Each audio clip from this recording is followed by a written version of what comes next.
Coming up on Chasing the Natty, we're continuing our series analyzing the 2025 transfer portal season, and today we're diving deep into the running backs. We've got backs trying to fill the holes of last year's elite. We've got former recruiting favorites potentially getting a second chance, and we've even got a prodigal son or two returning back to where they belong.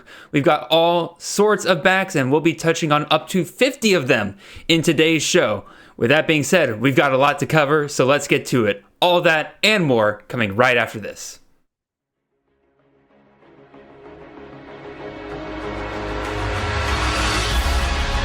Look at GT go.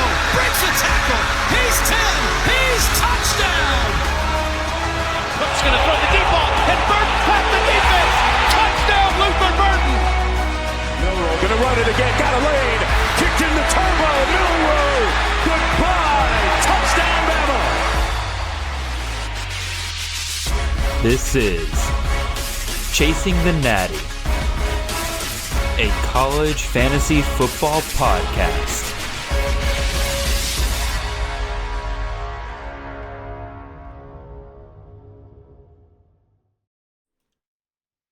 All right, welcome in everyone. This is Jared Palmgren, host of the Chasing the Natty podcast. I hope you guys are having a wonderful ride to your work on this Monday morning. The graphics are going crazy. Forgive me, y'all.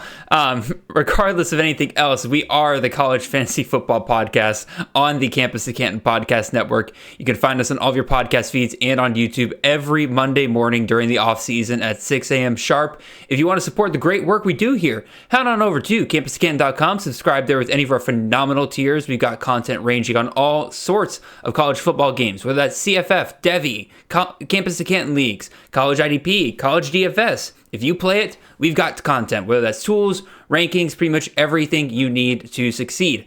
If you want to get in touch for whatever reason, you can find me in the show on Twitter. I am at CFF_Jared. The show is at Chasing the Natty. And if you have not already, you guys can show us some love by leaving a like, a comment, and subscribe on the YouTube side of things. If you're on the podcast side of things, make sure you leave a 5-star review and make sure you're following the show. Not only does that show us some support, but also the game of college fantasy football in general. Speaking of supporting the game of college football, or college fantasy football, excuse me. Joining me today is a man that has been doing it a lot longer than I have. He is an OG of the college fantasy space. He is Mr. Joe Arpasi. You can find his awesome content over at letpurplerain.com. You can also find his video podcast for college fantasy football on YouTube at Let Purple Rain, and he's also on X. You can find him at UW_purple_rain. Joe, welcome back to the show, man. Had you on a couple months ago. It's good to have you back, man. Yeah, thanks for having me back. And for everybody out there, Rain, that is spelled R-E-I-G-N, not R-A-I-N. So getting that clear for everybody here. And, it's great to be back. First time that I came back last year, I was made my first appearance on your podcast. It's awesome being back, even though I'm wearing black today. Some of these landing spots, oh man, are they brutal. So I'm kind of in like funeral gear for CFF today because there are some guys who, oh my God, they would have been awesome this year, and we see where they went, and it is just like letting the air out of the balloon. But I'm still excited to be here, man. I'm excited for everything that I've got going to over at letpurplerain.com. Just to do a quick rundown, if you don't mind. January, I'm wrapping up the month with my 2025 way too early player rankings, where I'm going to have a downloadable draft cheat sheet for you with 390 total players, including breakdowns for all FBS, Power 4, and Group of 5. In February, I'm going to have burning questions and position battles going for all positions, which is going to be your awesome spring camp primer. And March and April is going to be amazing. I'm doing a 7-part series on CFF coaching systems. These are going to be what coaches are best for specific fantasy positions like dual threat quarterbacks. And I have 7 amazing guests lined up for these podcasts, 3 of which are Campus to Canton people with Jared right here, Nate Marquise, and Justin Leo. 2025, we're starting just like your podcast. The CFF universe, we're getting started, kind of just getting our wheels spinning here in January. But man, as this year goes on, I can at least tell you from my standpoint and everything I'm going to be doing at letpurplerain.com and Let Purple Rain podcast on YouTube. I've got an amazing year for you guys. I'm excited, for what content I'm going to bring. And I'm excited for, all these opportunities like I have today to come on some of these amazing shows and just talk college fantasy football. Wow. I cannot give a bigger endorsement than what you just gave yourself there, Joe. Again, his content's awesome. Absolutely go check out his content over there at letpurplerain.com. Joe, how much is it per month? Just so people know. I just changed it. I actually made it a little cheaper for you guys. And I want to say it is $6.50 per month or $50 for the year. Okay, So very good deal. I'm giving you a deal on the per year. Jared is involved in something pretty cool that's going on. I put a teaser out on X. If you haven't looked at it, go look at it. Jared and another one of our CFF friends and from NBC Sports, Eric Froton, are involved in an awesome special event I'm going to be doing this year. I'm still wrapping up the last pieces, but it's going to be amazing. And and all you have to do to be eligible to get into the special event is to be a premium subscriber. It's going to be awesome. That's all I can say for right now. I like Jared got the sneak peek last night of some of the stuff and got a nice little prize for the CFF community. Would you agree? I would absolutely agree. It's going to be an absolute blast. I can't wait for you to make the official announcement. And like I said, if you just become a premium subscriber, you'll be first in line to get involved with this awesome event that Joe's putting together. So can't wait for that to be official. Now, enough of the patting ourselves on the back. Actually, no, I haven't pat myself on the back enough. We got awesome stuff going on over here at campusagain.com. The main thing that we're putting together is, of course, our annual way too early mock draft special. That'll be coming out on the 10th of February. Again, we had to push it back a little bit this year because of just how late the NFL draft declaration deadline has gotten now, which I understand. But boy, it just feels like anyway, I was about to say, like, it feels like college football is just getting way too late into the month of January, but that's a separate conversation. But we'll have that ready for you guys.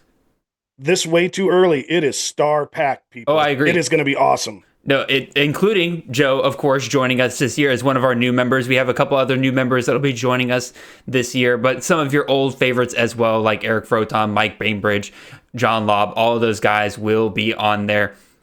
12 awesome guests. 12 awesome points of view you'll be hearing from in that special. So be on the lookout for that on the 10th of February. With all that being said, Joe, again, now we have enough of the patting of the backs now. We got to get into some of these running backs here from the transfer portal, and we got to go through them quickly today, man, because we got 50 names on this show sheet here today. We're going to do kind of deep dives on 10 of them, and then we'll see where the world goes once we get past those 10 in terms of how long we discuss some of the other guys here. But I think I gave Joe a heart attack when I sent him the show sheet and all the names I had written down. Some of these names, Joe's probably going to look at me and just say, Jared, I'm not interested. We're moving on. Well, this is one thing I love about some of these is that it's so early in the year. We're not getting overly fine-tuned on how we review players. And, when I talk about a lot of guys at this time of year, I like to say, this situation intrigues me. It's kind of like how it's warming you up for looking into the spring and starting to do like main player rankings, not our way too earlys, but so some of it just I think is like whetting the appetite. So a lot of names isn't always a bad thing, but yeah, we're gonna bang them out today.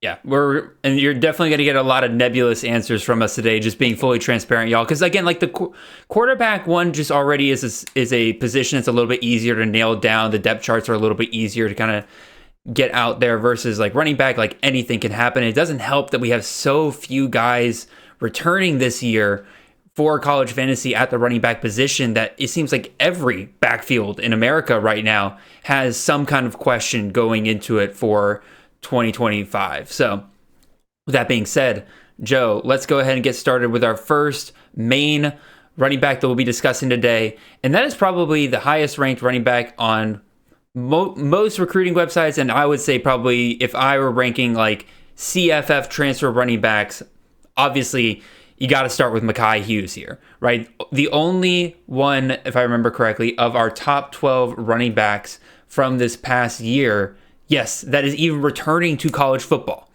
right? Everybody else is going off to the draft. Makai Hughes, the only one of the top 12. He's RB12 last year. He is transferring. And so a lot of us, usually when we see a G5 level running back transfer, we start saying, oh no, like where's he going to land? What committee is he about to become a part of, right? Like where's he going to go that's just going to get him some draft capital and move on, right? Well, the good news is for us that Makai Hughes is landing with the Oregon Ducks, who are in pretty desperate need of a top-end running back. Jordan James is off to the draft this year. They returned Noah Whittington, but Noah Whittington's always kind of been pretty solidified as a RB2 back kind of deal there with the Ducks. And this is a system that's been good to us the last couple of years, right? This year, Jordan James was RB23 in total points. He's RB28 in fantasy points per game. The year before, Bucky Irving was awesome, RB14 on the year.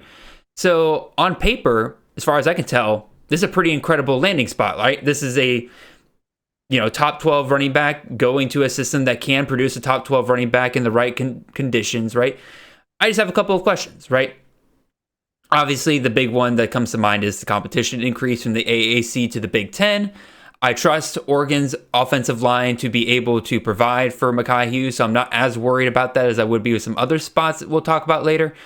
The bigger concern I actually have is, man, how much tread is left on these tires already for Makai Hughes, right? This is a 3-star guy coming out of high school, not really seen as like a physical freak or anything like that. He's already got 553 touches 2 years into his college career here, and that doesn't even include the number of touches that he'll get in like practice and stuff like that, right? This man has been through a lot so far, and we already kind of saw at the end of this past year in his last couple of games against Navy, Memphis, Army, Florida. He just wasn't as efficient as he normally was. Again, 3.7 yards per carry against Navy, 1.7 versus Memphis, 4.7 versus Army, and then 3.6 versus Florida, right? I'm a little concerned on that front, but overall, I can see Hughes being taken decently highly in drafts just because of the system, because of what he's done before already. And I won't necessarily blame people. I'm just saying I have a couple questions. What do you think, Joe? First thing that jumps out to me, Makai Hughes is, I think, the best G5 running back that's built to move up to the power 4 and not get lost in the wash. Even though, like you mentioned, him possibly wearing down, he has a lot of tread on his tires. A lot of those matchups you brought up were tough run defenses too, though. Mm-hmm. So I actually think he's built to be able to make this transition up to the power 4 and have a chance to be successful. Let's forget about the Oregon system, but just moving up into the Big Ten. So I do think he's a guy who's built to be able to handle that. Obviously, the Oregon system's pretty good. There's some things that I do like about this. So first off, you're moving into a good system, as we mentioned. The last 2 years of Jordan James, Bucky Irvin, in a half PPR league, they're averaging, 220, 260 fantasy points and roughly about 190 carries. So you have a good workload that's built in there. And really looking at Will Stein, their coordinator, he didn't have that same type of rush load before he went to Oregon. With UTSA, he just wasn't really handing off the ball as much, but he also didn't have the same type of runners. So I think he understands what he can do at Oregon, how to find guys that plug into that. I also like the fact that you got a young quarterback stepping into the starting role now, and that offense may lean on the ground game more. And that is something that I think you might see you might see a carry increase with their running back too. But I don't think it's one of those at the cost of the running back one. I think it's just the offense that's going to shift to a higher run percentage for their play distribution. So I do think that's something that could also help Hughes out quite a bit. But like you said, the wear and tear, that is one thing to think about. I mean, you kind of would think if there was any time for Hughes to transfer, it would have been last year, when his coach left, not this year, but hey, he found a great landing spot. So I do really like this one. This is one of the few ones I'm pretty excited and optimistic about.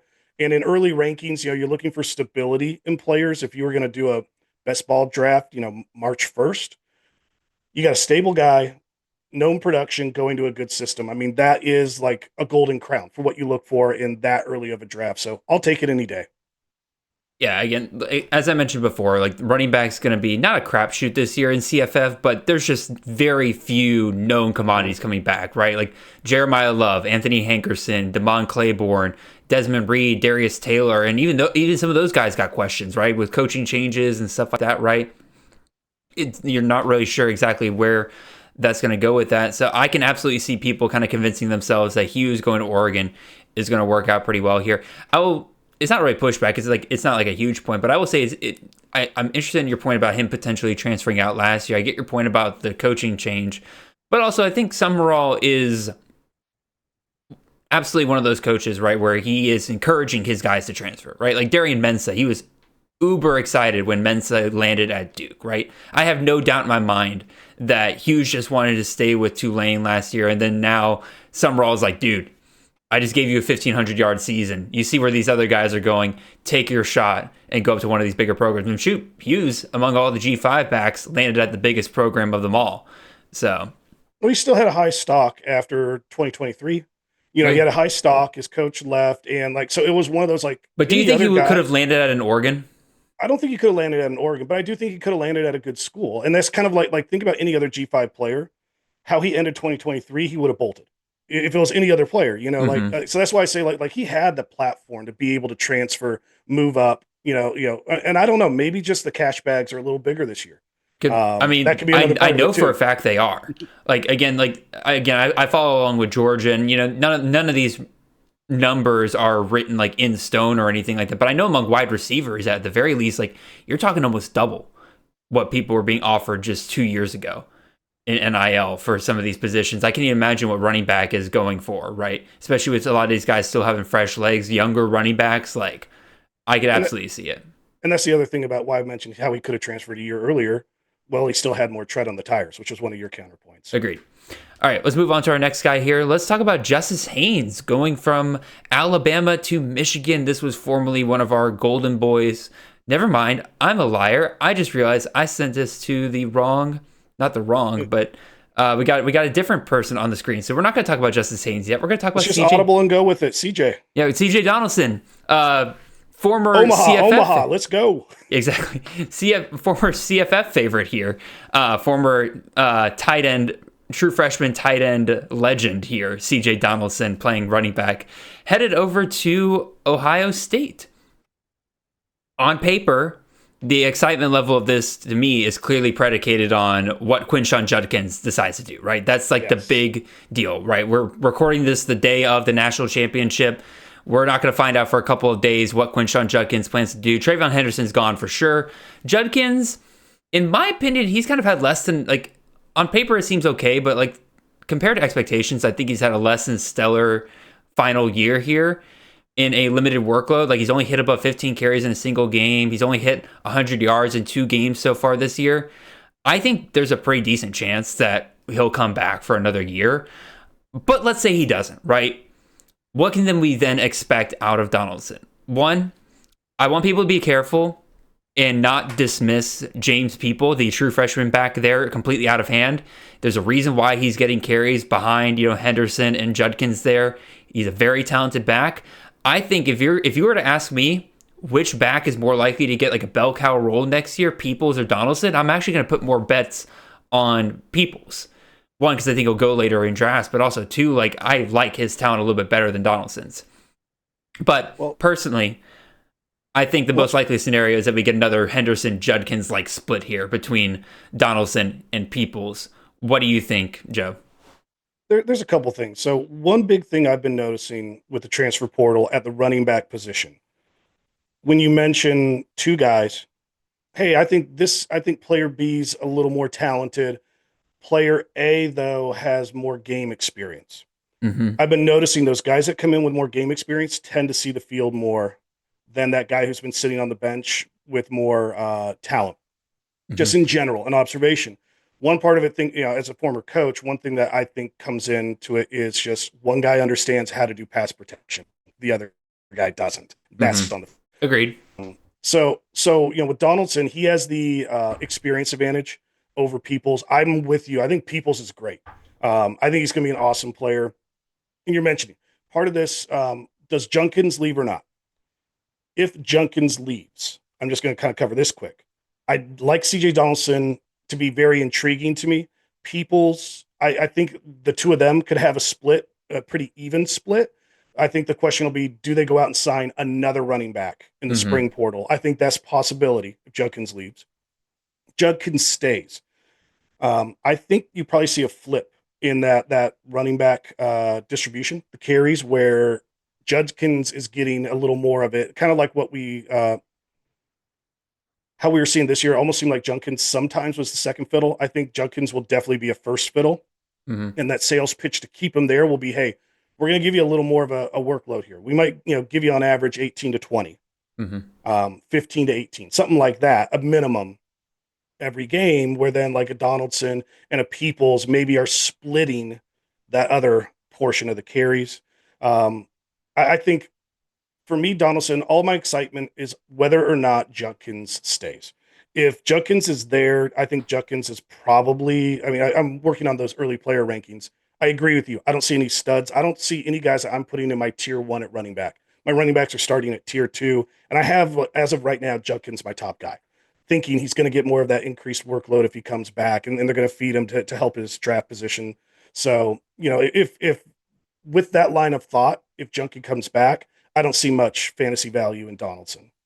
So let me ask you, if you got Judkins the top guy, I know you're kind of still working on those rankings, but like, do you see him being ranked ahead of guys that are a bit more known scenarios like Jeremiah Love, Hankerson, Desmond Reed, those guys? I don't have it actually. Just for the hell of it, I'll pull it open while we're doing another Omaha live. Where do I have it? And for all of you guys who aren't used to the work or the way that I kind of do things, every time I have players in a tier, I view them as equal and just kind of pick the guys that you like best. And so like we're talking about running backs, and like I do have a pretty big second tier of running backs. So I do view a lot of guys pretty similarly, but Love is my guy. If I had to put someone number two, Love is my number two. Okay. So there's a lot of guys in there, like a sneak preview, but like, Isaac Brown, there's a lot of guys, like you said, there's no one guy that stands out. And that's why, like, for me, I'm like, I don't kind of see a tier one guy like you might see at other positions, but Judkins, good system, great talent, so that's why. And what's the piece of cheese that keeps him there besides if they, give him like $5 million? True. Which, yeah, but like, there's a lot of guys out there that are pretty good, that I think that you could arguably put all in a similar tier. So like I said, if I had to pick one guy, if Judkins comes back, I think they're going to feed him a little more. I don't see him getting over 20 carries a game, but I'd probably project him out for maybe 18, 17, Mm-hmm. 18. So with that said, circling back to Donaldson, Judkins is back. My intrigue in this transfer drops quite a bit. Mm-hmm. I think everybody would definitely agree with that. And Donaldson might be the transition running back to at the start of the year for Peoples to take that role over as he gets more experience throughout that season. All right, let's move on now. Now let's talk about Justice Haynes going from Alabama to Michigan here. I think I got my I think I have my show sheet messed up because in the graphics in the graphics I have it set going back and forth between different guys that we had said we wanted to discuss. So Donaldson was one of your guys. Now, one of my guys here, Justice Haynes. Like I said, going from Alabama to Michigan, formerly one of our recruiting darlings here. We at Campus Canton were big fans of Justice Haynes going into his freshman year. And he didn't disappoint during the spring of his freshman year. Man, the hype around him was real. We saw him look really good in that first spring game there. And from there, he hasn't really had quite the splash at Alabama people were really hoping for. In 2023, he had 25 carries on the year, 168 yards, 2 touchdowns. Showed some flashes for sure, but never really kind of truly worked his way into that final running back rotation there. And then this year, we were kind of thinking we were going to get a very even split between Haynes and Miller. I think we were kind of all understood that with Milroe involved, that there was a possibility that none of these running backs were going to be able to fully give us what we wanted in a CFF perspective. I don't think people expected to see Jam Miller out carry Haynes almost 2-1, 145 to 79 carries. Like, that was kind of the shocker for a lot of people, and that kind of explains why Haynes probably got out of there, right? I think, he committed to Nick Saban, wanted to see what DeBoer was about, and pretty clearly it doesn't seem like Haynes was going to be that much of a priority for them moving forward. So he moves over to Michigan here, and the Michigan backs of recent years need no introduction. Obviously, the gold standard here is a guy like Blake Corum, Hassan Haskins. I mean, Blake Corum was RB13 in 2023. Granted, a lot of that came from his absurd number of touchdowns.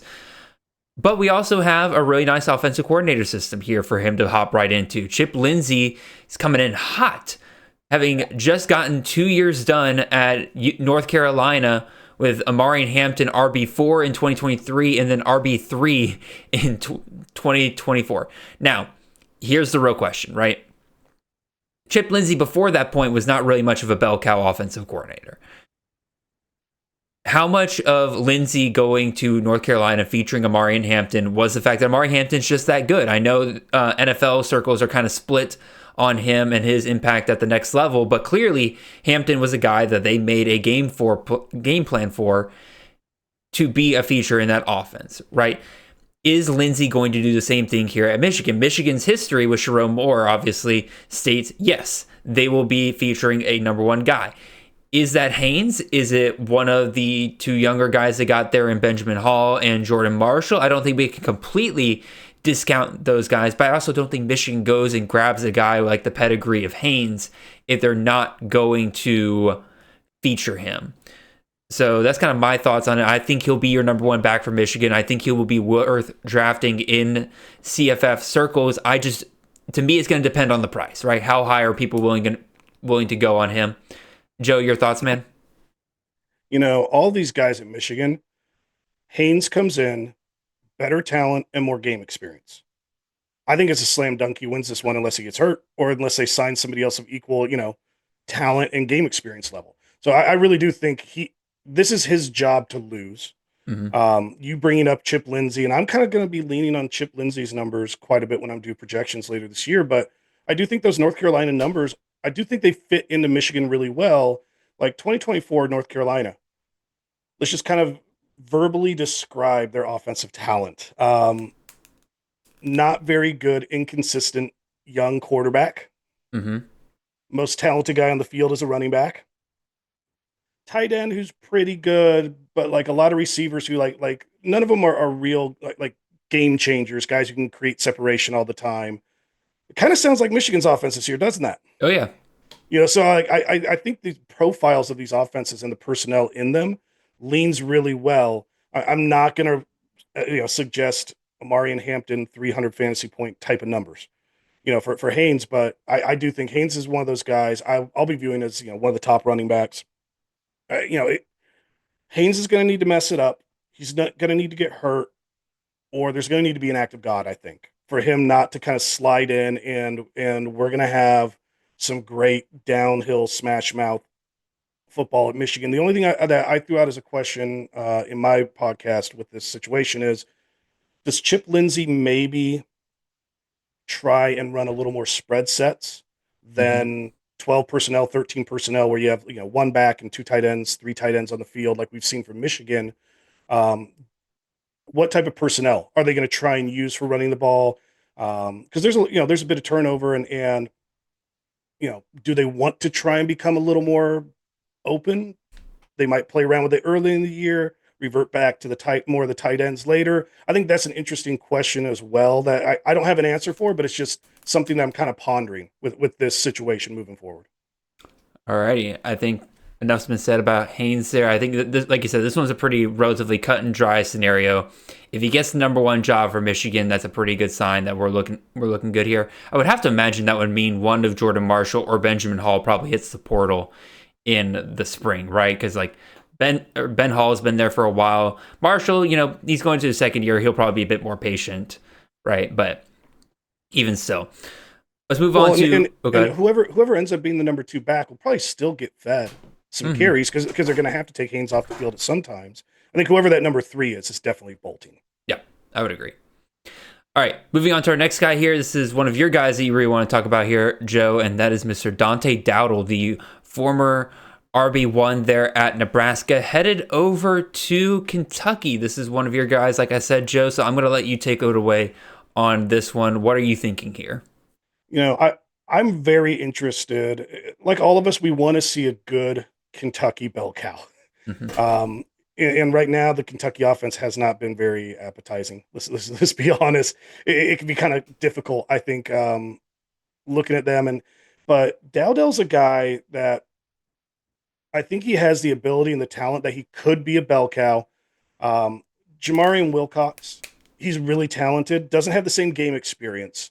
Um, like as I'm picking the position battle, I'm kind of saying that I think Dowdell's probably favored, but I think Wilcox will put up a pretty darn good fight. So it's not like write him in. He's a bell cow. Um, but this is one of those, like I mentioned at the start of the show. There's a lot of things that when I look at a transfer and I'm like, this is intriguing. This is just one of those that grabs my eyes. But like, we talk about Kentucky and Bush Hamden, their offensive coordinator. He actually was at Washington in the late 20 teens. And in 2018, he had 259 carries for his running back, under 200 carries in 2019, but both years at Washington, you had 1,200 yards, 12 touchdowns, 1,000 yards, 11 touchdowns. And then at Boise State in 2023, he had Ashton Genty. I don't think we can kind of throw those numbers in. It's not fair. But you go back to some of these Washington numbers with Myles Gaskin and Salvon Ahmed. Gaskin was in his 4-year starter. Like they were going to ride him, which is why he's 260 carries. But 200 carries, 225 carries, I don't think it's impossible for someone who wins this job. And last year, Kentucky was just a bunch of injuries and no guy who could separate. So Dowdell interests me that could he separate or will Wilcox potentially make it a two-headed monster back there?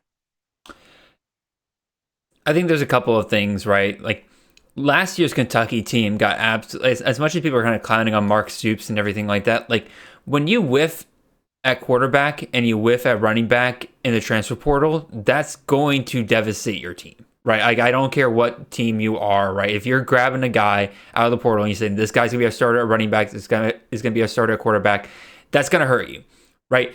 Even before Chip Tranum got hurt and everything like that, like, I don't think we were going to get out of Kentucky what we wanted to this year just because Brock Vandagriff just crashed and burned.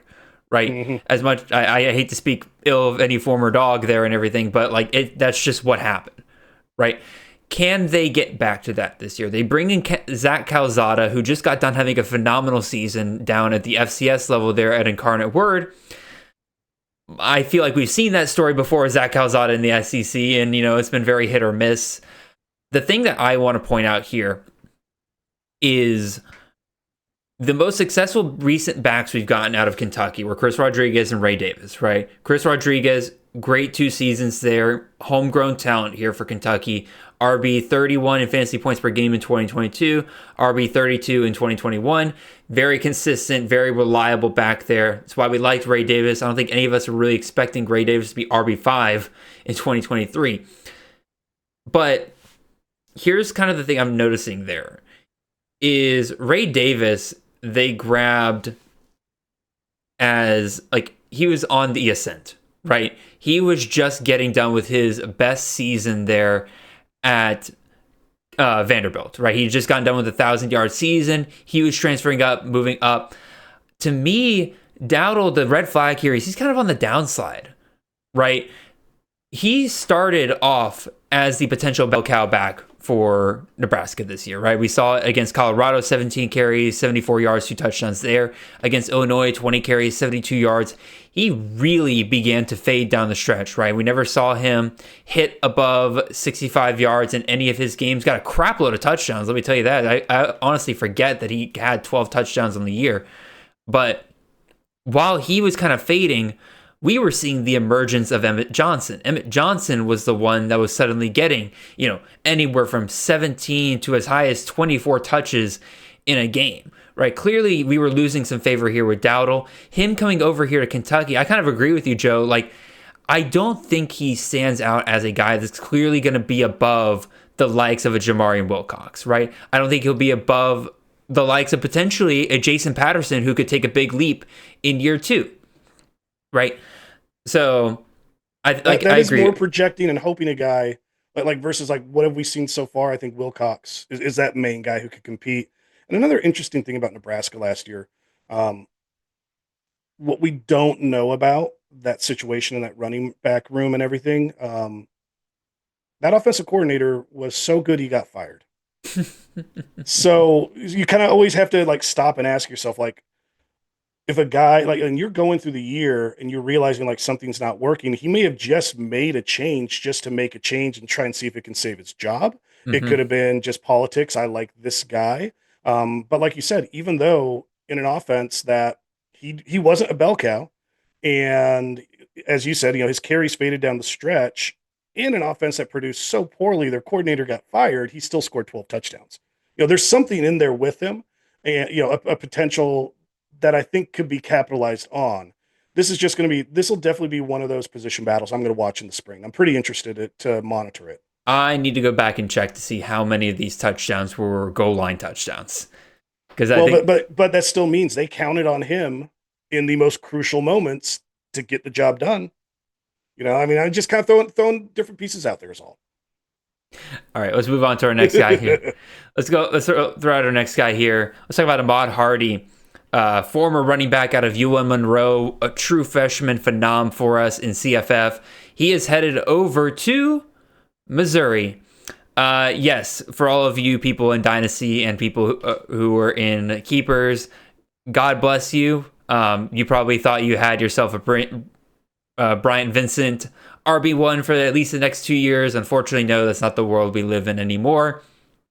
This man was fantastic last year under Brian Vincent's system. 245 touches, 7.5 yards per carry, well over 1,000 yards. He was amazing, right? And obviously he is taking advantage of that, and he is headed up to Missouri. Missouri is a very fascinating place to study running backs right now because Kirby Moore's offensive system typically the last couple of years has been a gold mine for running backs, right? 2023, Cody Schrader, 276 carries, 1,600 yards, 14 touchdowns.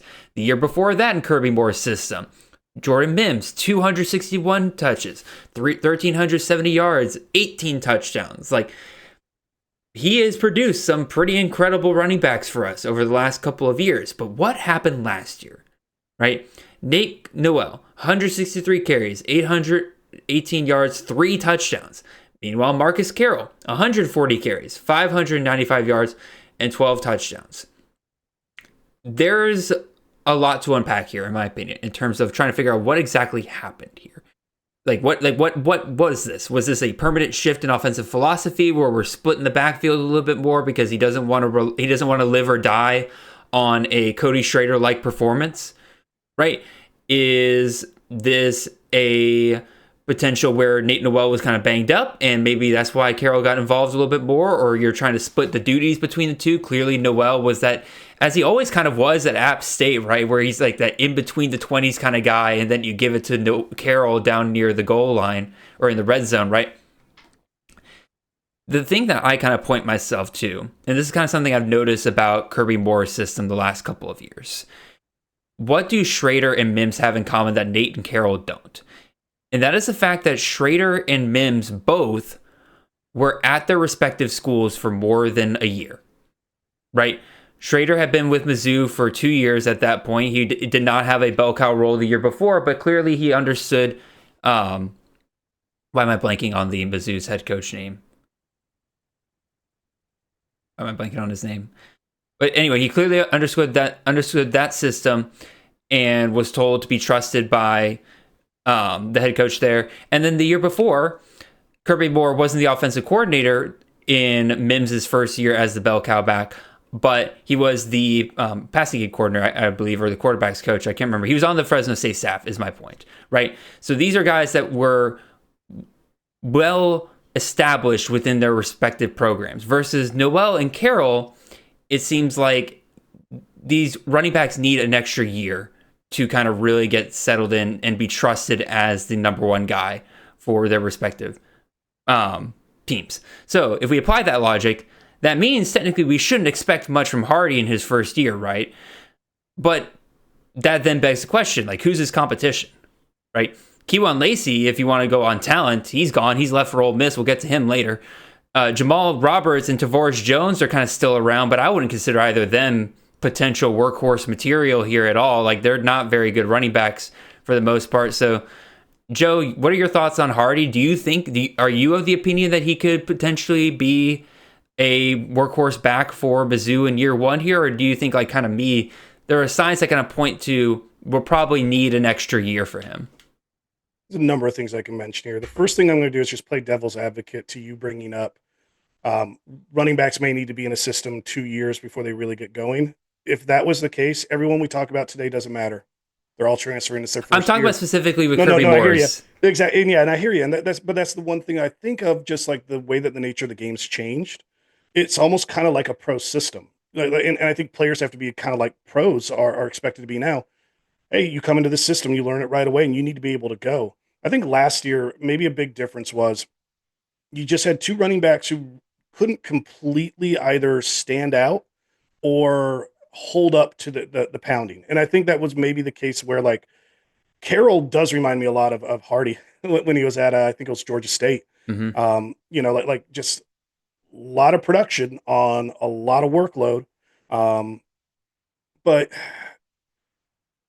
it's one of these things of, like, I don't think they had a guy who could be explosive enough, where I think that's what Carroll maybe lacked.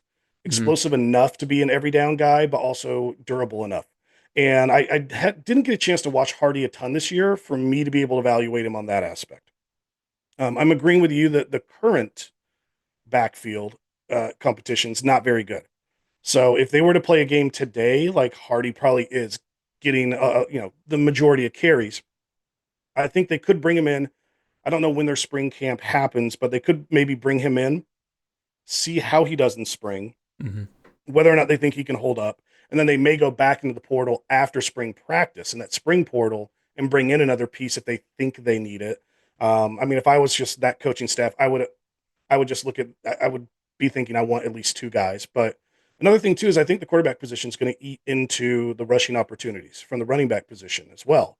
So I'm not going to count on any type of 2023, 2022 numbers from Kirby Moore and Hmm. his running back one, but I don't think it's going to be as bad as last year. I think it was just that combination of, you brought two G5, group of five guys up, and just kind of weren't ready, and also you're going from group of five to the SEC. I mean, it's not like going to the ACC or something. So Well, it's a big jump up. that was gonna be my next point, right? Where I was kind of revising my theory there a little bit, where because I was looking back at last year, right, and I'm like, okay, Mario Anderson came into Memphis, learned it year one, was an absolute stud, but I'm like, well, he went from the SEC down to the AAC, or right, and then I'm looking at other guys like Jaquavius Marks going to USC, and I'm like, well, he went from SEC to Big Ten, right? You can say at best that is a, equal level of competition for him, right? So he's kind of already used to that. Marquez Cooper, right? He comes into, I guess you didn't really count him because he already knows Sean Lewis's system, right? Probably I'd say, well, Desmond Reed knew the system as well, so there's another one Well, off but the board there. look at Cody Schrader. He's a guy who made a big leap up, but he needed that second He needed year, that a second full year. year in the weight room and in the cafeteria. So that does help in the point that you mentioned earlier. So, like I said, it's interesting with Hardy. It's one of those, I'm sitting on the fence between.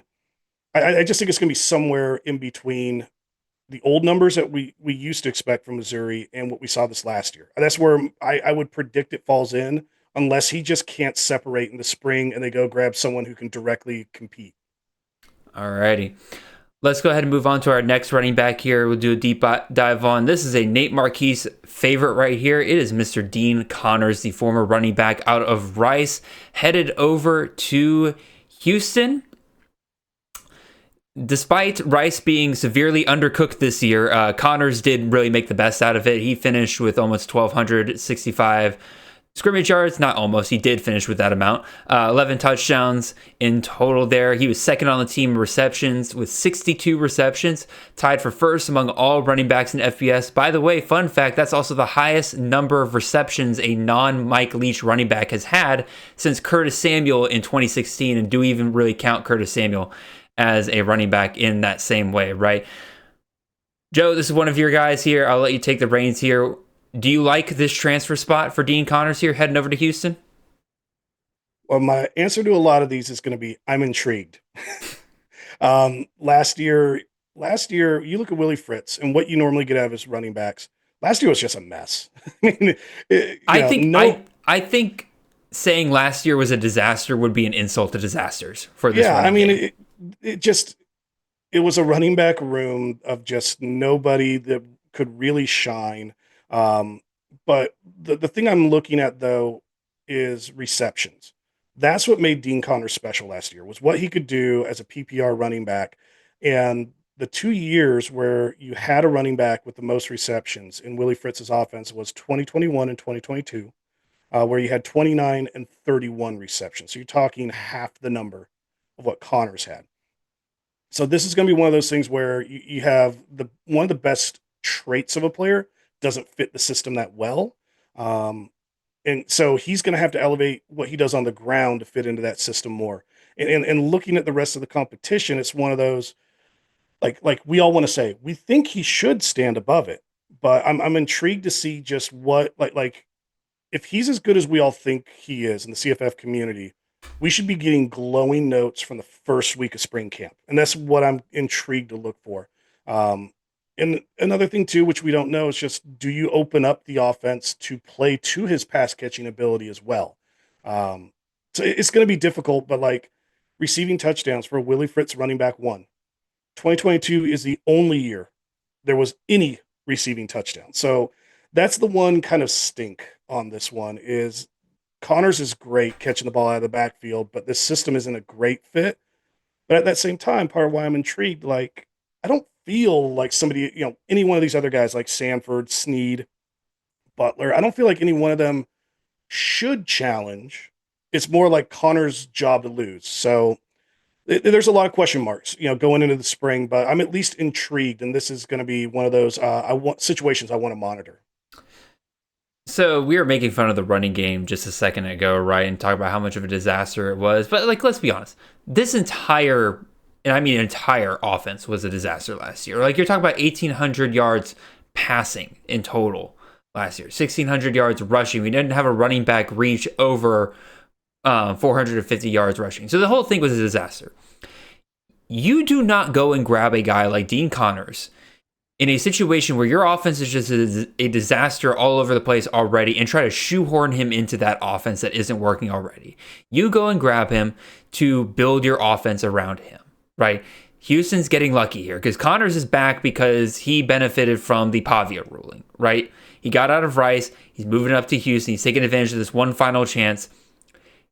He is not going to go anywhere that is not going to highlight his best feature, because that's what he's going to try to get into the NFL with, right? Like NFL teams need pass catching backs, right? They need those third down backs. He wants to be able to go somewhere that's going to show off his ability, and that's going to get him into a day 3 pick into the NFL, right? They are going to give him targets, right? Because who else are they going to throw to here, right? Steven Johnson, right? They're bringing in Amari Thomas. That might be slightly intriguing, but like you're bringing in Connor Weigman, right? Connor Weigman's no stranger to checking down to running backs there at Texas A&M, right? Like, I think that Connor's... I think he'll get 62 receptions again this year? No, but I think he'll get 40, 50. I think they're... And that's just it. Like calling a running back slip screen is really, really easy to do. Exactly. So that's why I wanted to point out, like with the Fritz system, it normally doesn't fit what he brings to the table, but because of... I'm agreeing with you. Because of the mess that the whole offense was in, a good coach is going to skew, like I mentioned, if I'm brain farting right now. Give me 1 minute.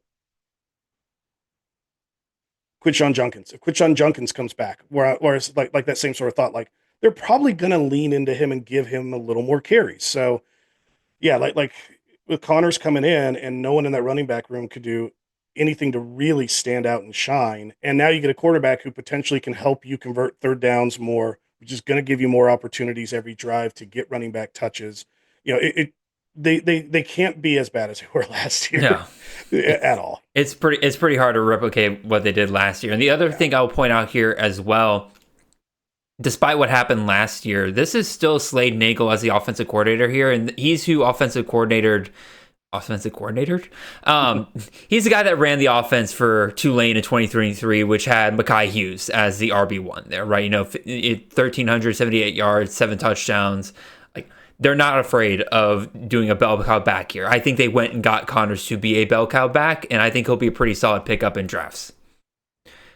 All right, moving on to our next guy here. Let's go talk about Quinton Joiner, the former 4-star running back there, hanging out at Southern Carolina there. He entered the portal and was originally kind of expected to go to Ohio State, kind of fill the role that I think they got C.J. Donaldson to fill now.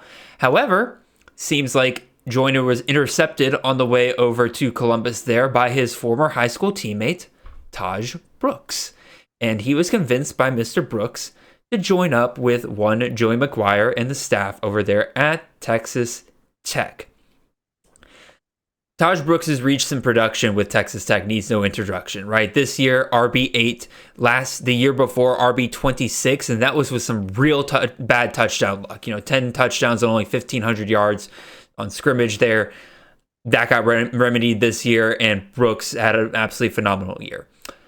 Joiner is entering now a system not run by Zach Kitley, but by Mac Leftwich, the former offensive coordinator for Texas State the past 2 years, and before that, Incarnate Word. Basically, you're talking about G.J. Kinney's right-hand man. What kind of production have we gotten out of Mr. Leftwich's running backs?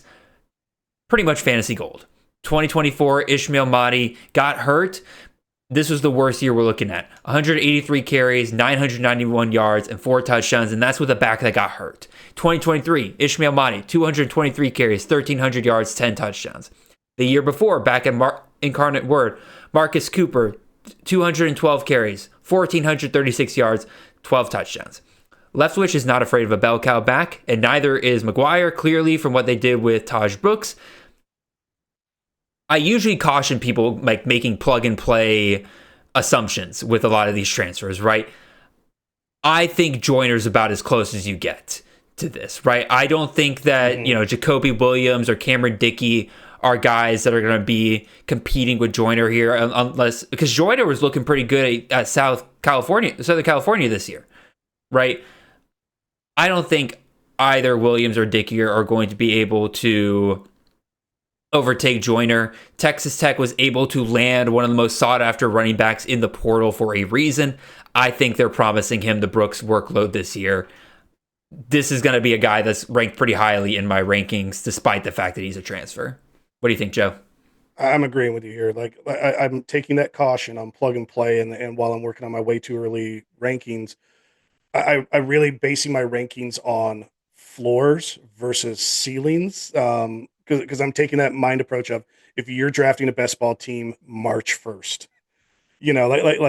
taking that approach. And I do think Leftwich's offense is going to be a great fit. Joiner stands out from this running back room. I think he has a really safe floor. I mean, 200 rushing attempts and 25 receptions is a very safe workload floor, I think, for him here. And that's the other nice thing is, you're not getting a ton of touchdowns and a ton of yards from the receiving end, but you're still getting over 20 targets, a year. And how much of that was just because Brooks wasn't a very good pass catching back? Well, I'm sorry. I'm talking about in Leftwich's system. Oh, gotcha. He's still throwing the ball 20, in the mid to upper 20s, 23 targets in 2024, 29 targets in 2023 to Mahdi. So like there is still some reception ability and value in there as well. There's guys returning, but there's no star that makes us jump out and get excited about the Texas Tech wide receiver 1. So maybe Joiner is getting involved a bit more as well, and maybe they do up those targets. So I really like him for that safe floor. My only caution comes in from just that aspect of hasn't had a ton of game experience. Mm-hmm. He doesn't bring that safe floor plus proven production. He's like that next tier down of safe floor. We've seen sparks of production, but he's not a complete unknown either. So I really do like him. I was big on Taj Boyd last year, and even though there's a scheme change at Texas Tech, this is one I'm pretty excited about as well. Yeah. Again, like I said, Joiner wasn't exactly like one of these backs that just hasn't really done anything so far. Like he had almost 500 yards for USC last year as the clear RB2 for that system. So I don't think USC was really happy to let him go there. Let's move on to our next guy here. Once again, one of the guys you really want to talk about here, Joe. So let's talk about him. It's Mr. Jaden Nixon, the former running back out of Western Michigan, before that, formerly of Oklahoma State. He is headed over to UCF Scott Frost 2.0 UCF here. Or I guess Scott Frost UCF 2.0. Right? What are your thoughts here, Joe? Why did you want to talk about him so badly? I think for me, this is more talking about the UCF backfield as a whole over specifically Nixon. And, Scott Frost, we know can be pretty good. My historical database only goes back to 2018. So unfortunately, I only have Nebraska stats in here. Not the best ones to be pulling up. But I actually see like Penny Boone didn't do much last year, but we still know he's a guy who can contribute. I like Miles Montgomery. I don't think he's a bad back. Penny Boone's out of eligibility. That's one thing I'm uncertain on. Some of these graduate guys that were around in 2020, I'm still trying to figure out, and with the new lawsuits and stuff. Basic, like I remember. Do you know if he is definitely out? Over at Campus Canton, we were joking the entire year, or we had like a little conspiracy theory of like his graphic when he transferred to UCF said, "I have 2 years of eligibility left," and when we did all the counting of snaps and everything, he should have only had 1 year, like one actual year of eligibility. But what we found out is he didn't use his red shirt yet. And let alone an injury year too, like an injury gray shirt. This is some of the hardest thing about guys that I'm calling graduates and trying to figure them out still. And so we were counting down the days until UCF's 5th game and seeing if Boone would burn his final year. And he did. He did play in more than 5 games. So on paper, he should be out of eligibility. Okay. Well, that does leave Miles Montgomery, who I think is a pretty good back. I agree. And so, him and Nixon, we obviously would prefer to see a bell cow. I don't know. I just don't know until we start seeing spring reports if we will. Nixon has the edge over just like game experience. I think talent levels, I don't think one guy really stands out above the other. And with a new coach, anything's up for grabs. Like where Montgomery was on the depth chart last year doesn't matter now. Yeah. And so with Nixon, I do find it kind of interesting. He potentially left a committee backfield to transfer to a committee backfield. There's a good possibility of that. So I kind of wanting to bring that up, just thinking about that, like word of caution, but also sometimes when these coaches come in their first year, you need to pump the brakes a little on expectations. Mm-hmm. And I just have an overall feeling about UCF and Scott Frost that's probably going to be the best approach to take as well. Like, let's not get overly excited in year one. He does have a lot of work to do of getting guys, to fit into his system. But it's, I think you have to monitor the running back room. But like me bringing it up is one of these, once again, like I find it intriguing, but I don't see it as a plug and play. And that was the main thing I kind of wanted to highlight here. I don't think enough people talk about Montgomery. No, I mean, that's pretty much exactly what my notes are here. Is like people are going to be tempted to see UCF RB1 and think you're getting an RJ Harvey. And that's just not what you are going to get here from every piece of evidence that I see. Like, first of all, as you mentioned, the Miles Montgomery slander needs to stop. He looked really good last year, almost 6 yards a carry. Second of all, last time we saw Jaden Nixon in the Big 12, he was not used at all like a bell cow back, right?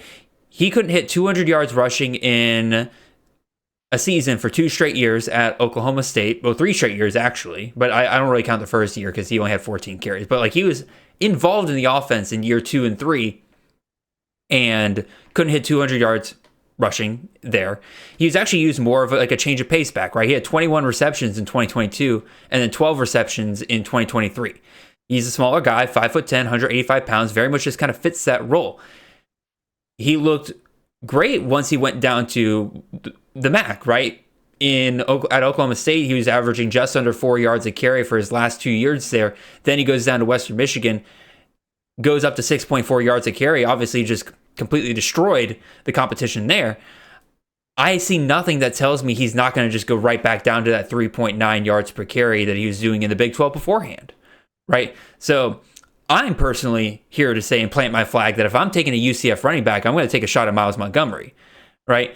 But even then, as you mentioned, Frost's history of running backs over the last several years is pretty hit or miss, right?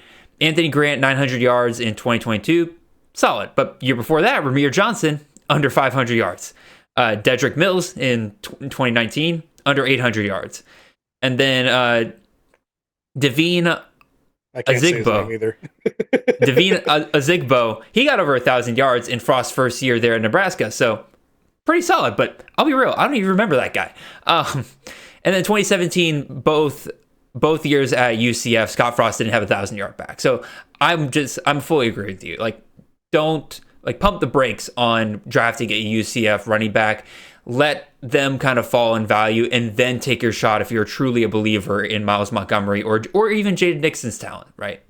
And I think maybe taking a different approach too between a best ball league and a redraft. Like a Miles Montgomery's a guy I would like in a redraft league because I could draft late, cut early, and I could find someone to replace him. In a best ball, like you said, like it's not the best history, so it might be worth just chasing a different system and a different back. All right. Let's move on to our next guy. We got to keep this moving along here. Let's talk about one of the guys in one of the backfields that I think is going to be one of the most fun to debate this offseason. And that is, of course, the backfield that has given us the glory that is Ashton Jeanty the last 2 seasons. We got to talk about the Boise State backfield, and specifically the fact that Malik Sherrod, a CFF favorite over at Fresno State, is making his way over to Boise State. So the real question is here, what does the post-Jeanty world look like at Boise State, right? He has been absolutely phenomenal. This staff has been no stranger to bell cow backs. Jeanty just happened to take that to a completely otherworldly level for them, right? Let me be very clear. Nobody in this backfield is doing what Jeanty did these last 2 seasons. He is a anomaly in CFF college football. Like most G5 guys would have transferred after Jeanty's first year, right?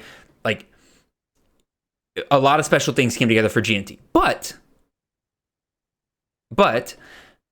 I do think this backfield is still worth looking at, because right now, as of this moment, it does not appear there's going to be, at least it is not apparent who is the spiritual successor to Jeanty, right? We got Malik Sherrod here, as I was just talking about, transferring in. You also got John Bray Dubar, who has been around with the program a couple of years. When he first arrived to Boise, he was being described as kind of being in that Jeanty level. Obviously, injuries have kind of hurt him since then. And then in a very similar vein, Sire Gaines, the talented true freshman back they had last year, was being talked about in the same way. And we saw him flash almost immediately in that first game against Georgia Southern. Unfortunately, he's also been dealing with injury, right? But I think all 3 of these guys have kind of a legitimate claim to being one of the next great Bronco backs. And I say one of for a very specific reason, because it's not impossible for Boise, given the way they've run this offense the last couple of years, to have 2 good CFF backs at once. Let's turn the clock back here to 2023. Ashton Jeanty finishes as the RB2 on the year in total points. Helani finished as the RB 124. You might be thinking, Jared, where are you going with this? I don't want a running back that's RB 124. Well, lest you forget, Helani was hurt a good portion of that year, right? And when he came back, a lot of people were pretty scared that we were going to see, Jeanty tank, Helani come up, and it was going to be this big mess of a backfield. Well, they were both able to produce at the same time, and it ended up being, by the end of the season, Jeanty was RB2 in fantasy points per game, and Helani rose all the way up to RB30. Now, I'm not saying either one of these guys, or any of these guys, are going to end up in the top 5 RBs or anything, but given the way that backfield between Helani and Jeanty went, I think there's a path for both or 2 of these guys to end up being solid for CFF, right? Give me 2 guys that can end in the high 20s range, and I think you're looking at some pretty fun options to take shots at here, right? Because even if you take, a lot of people are like, oh, that can't be true. But if you take Jeanty's production last year, you cut it in half, you still have a top 30 back for CFF, which just tells you how nuts of a season Jeanty had in general. But it also shows that there's plenty of room for 2 guys to have solidly productive years. So you're listening to me ramble, and you're saying, Jared, you're talking for 3 to 4 minutes on this, being like, all right, Jared, then who is it? Jared's right? We got to keep it moving. Come on now. Who do you go for, right?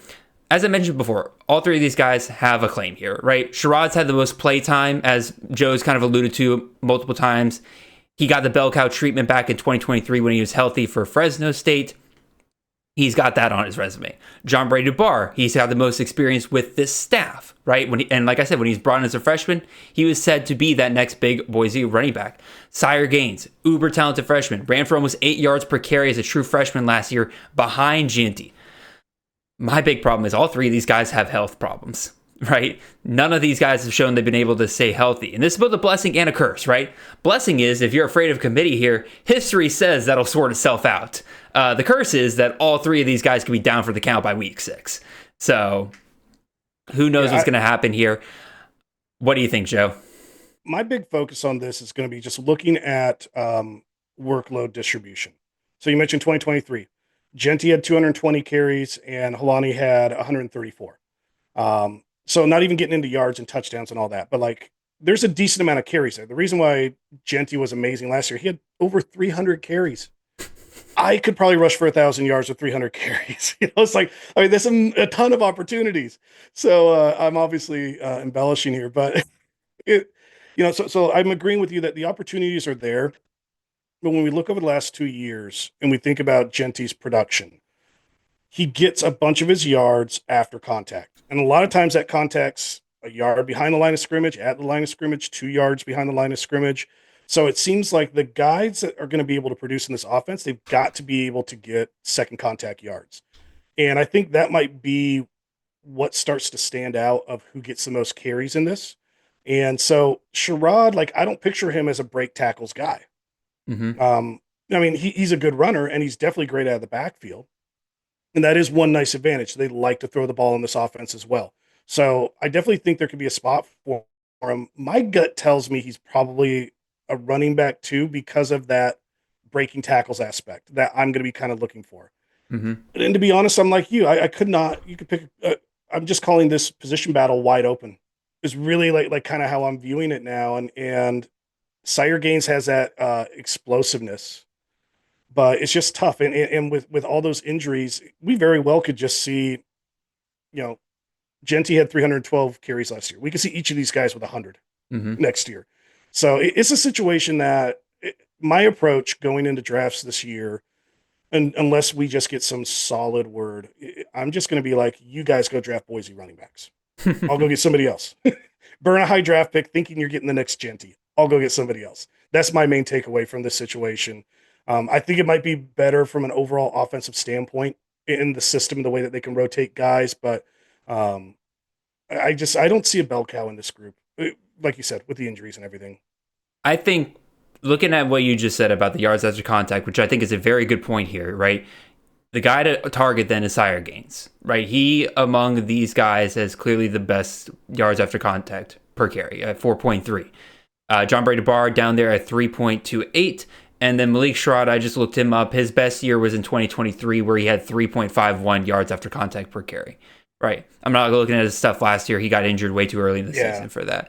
But even so, like if you follow your train of logic, Joe, I think that with the explosiveness, with the yards after contact there, I think I could see you specifically, Joe, if you follow kind of your train of logic, you're going to take shots on Sire Gaines. And he's the one I'm penciling in right now as the RB1 in my depth charts and rankings and everything that I'm working on. Like, it is a very loose and cautious one, but like if I had to pick a guy, he's the one because of that exact thing. All right, let's talk about our last guy here. We're going to go on a deep dive for Joe. This is the guy that I know you are super excited about based on your comments on your own Transfer Portal podcast here. And I totally understand why, because on paper, there's a lot of emptiness in this room and somebody's got to fill it. We'll talk about Mr. Christian Washington, the former Coastal Carolina running back, headed over to San Diego State. So Joe, I'll throw it over to you, man. What's got you so excited here? I mean, obviously there's a lot of carries and workload being emptied up at San Diego State with Marquise Cooper leaving. With the Sean Lewis offense, it's one of those like Sean Lewis and Marquise Cooper together have been gold. Yep. The running back production goes up and down a lot with that. Christian Washington doesn't stand out to me to be like that same like high quality player like Cooper. When you watched him, you just knew he was really good. But I like Christian Washington as a running back though. So this is one of these to me that I think, number one, don't think you're getting Marquez Cooper. It's the first thing I like to look at and tell people. But if you don't have people drafting him thinking he's a plug and play for those stats, I don't, we know there's a high ceiling. I don't think the floor is going to be as low as 2023 at Colorado. Dylan Edwards, 76 carries, or 2019 at Kent State, Xavier Williams, 86 carries. So it's one of those that I think of him as a flyer or in a redraft league where you can draft late, cut early. I think he's one of those guys that maybe he has that type of upside to be, that big flyer later on. And something tells me nobody's going to talk about this much, which is why I wanted to bring it up. Like, I don't think it's going to get a lot of coverage. I'm not talking about the CFF community, but college football blogs and stuff. Something tells me this is going to fly under the radar for coverage, and like it's going to be our G5 Hive friends that are going to be giving us most of the news on what's happening with Washington in this camp. But this is one of those, I'm bringing up the I word again. I'm intrigued. I'm very intrigued in this move. See where it happens, but it is a tempered level of intriguement, and I don't. This is a guy I wouldn't draft until the end of rounds, but I like upside. But I have to caution that this is not going to be plug and play Cooper. No, I think that's kind of the thing I'm going to hammer away home here too, where I'm like, if Washington stays low in value, I'm going to take plenty of shots on him. I think he'll be an excellent add later on for a couple of reasons, right? Again, like you mentioned, the getting a potential next Marcus Cooper is always worth taking a shot on. And when he did have bell cow carries for Coastal last year, like Washington looked pretty solid, right? 100 yards versus William & Mary, 124 yards versus Georgia State on 20 carries, multiple touchdowns in several games, right? When Braden Bennett wasn't there, he was willing to fill in that role, and he did pretty admirably. I will also say real quick, this is kind of something coming up as I'm thinking about this, is don't dismiss Cam Davis too much. This is one of the few running backs that's returning from last year. Obviously, Armstead is transferring out, Kristen's transferring out, but Cam Davis is a guy, he had only 14 carries last year. It's hard to really read into any of the other running backs when Marcus Cooper sucked up, like, I swear to God, 90% of them. But some of the advanced stats here are looking good for him, right? We were just talking about yards after contact per carry. Cam Davis led all of the San Diego State running backs with that, with 3.57. Breakaway percentage, which is a stat that Nate loves, he had 75%. Now, does he keep that going into a bigger workload? Absolutely not. But that's still a good sign that even on a limited workload, he was creating some really big plays there. I think Cam Davis is the reason why you probably don't draft Christian Washington as high as you probably initially want to, because he is a legitimate reason that this could end up being a more split workload than we're thinking about, which I don't think anybody's ever going to get what Marcus Cooper got last year, because like 90% of the carries was nuts. Well, I mean, he almost hit 300 carries, but you look at all the 3 years, Marcus Cooper and Sean Lewis together, 292 carries, 285 carries, 241 carries. Find you someone who loves you like Sean Lewis loves Marcus Cooper. But 200 carries for Washington, not unheard of. No, like, we're not aiming for 280. Like if you can hit 200, I'll take that. There's a lot of running backs that don't get 200 carries. So that I think that's kind of like I said, somewhere in that in between, and what's intriguing about this one. And at least with Cam Davis.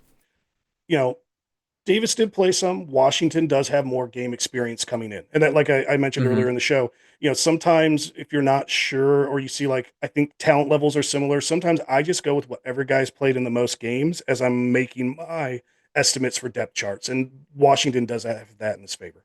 No, I definitely agree that he has the advantage there. So, all right, that's the end of our deep dives. Let's head on to some of these rapid fire guys here.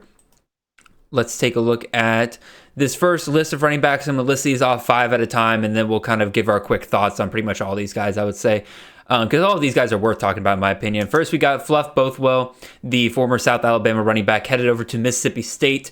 We got Wayshawn Parker, the running back out of Wazoo, headed over to Utah. Star Thomas, this is a more recent one, probably could have warranted his own deep dive here. He is headed over from Duke to Tennessee. Virginia Tech is adding 2 G5 backs here in Terrion Stewart and Braden Bennett. That'll be interesting to see how that backfield kind of settles itself out. And then Chip Trayanum, the former Ohio State, Arizona State, and Kentucky running back, headed over to his 4th destination here at Toledo. Finally jumping down to the G5 there. We will see what he can do.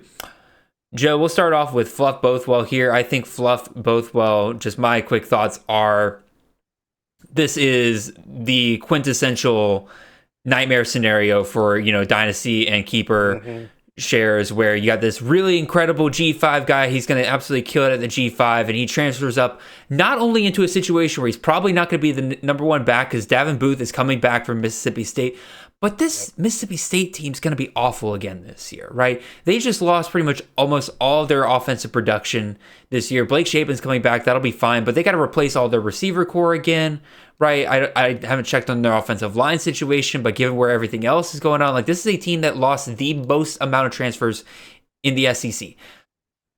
I think that Bothwell is headed for a disappointing year if you're trying to rely on him this year. Your quick thoughts? Yeah, part of the reason I'm wearing black is I'm in mourning. My home keeper league that I run, I had Hardy and I had Bothwell. And I'm like, oh, I know who my first two keepers are, and we only get to keep four. And then I watch the portal, and I'm like, oh, man. That's part of why I'm wearing black, folks. Like, there's some ugly landing spots, and this is probably the ugliest. Like you said, going to a school where their returning running back is back. Look at Jeff Levy's numbers between Mississippi State, Oklahoma, Mississippi. I'm just going to rattle off half PPR numbers in between the RB1 and the RB2. In 2024, 152 fantasy points versus 90. 2023, 145 fantasy points versus 106.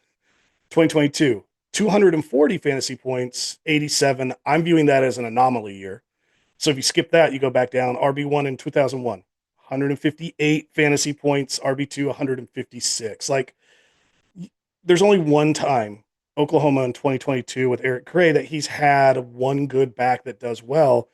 The one thing I'll throw out there, at least with Snoop Connor, 2021 Mississippi, like he scored 13 touchdowns. He just didn't get a lot of yards, but it's just like, I 100% see Fluff becoming the RB2 here. And, or the one thing that might be nice is if they package him for pass catching, but I'm like you, least favorite destination of the group.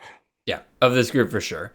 Wayshawn Parker, going from Wazoo to Utah here, I think he's easily the best running back we've seen in the Arbuckle system so far. Like the fact that Arbuckle was willing to give him as many carries as he did shows you like how good of a player this guy is. He was big play waiting to happen pretty much at any moment.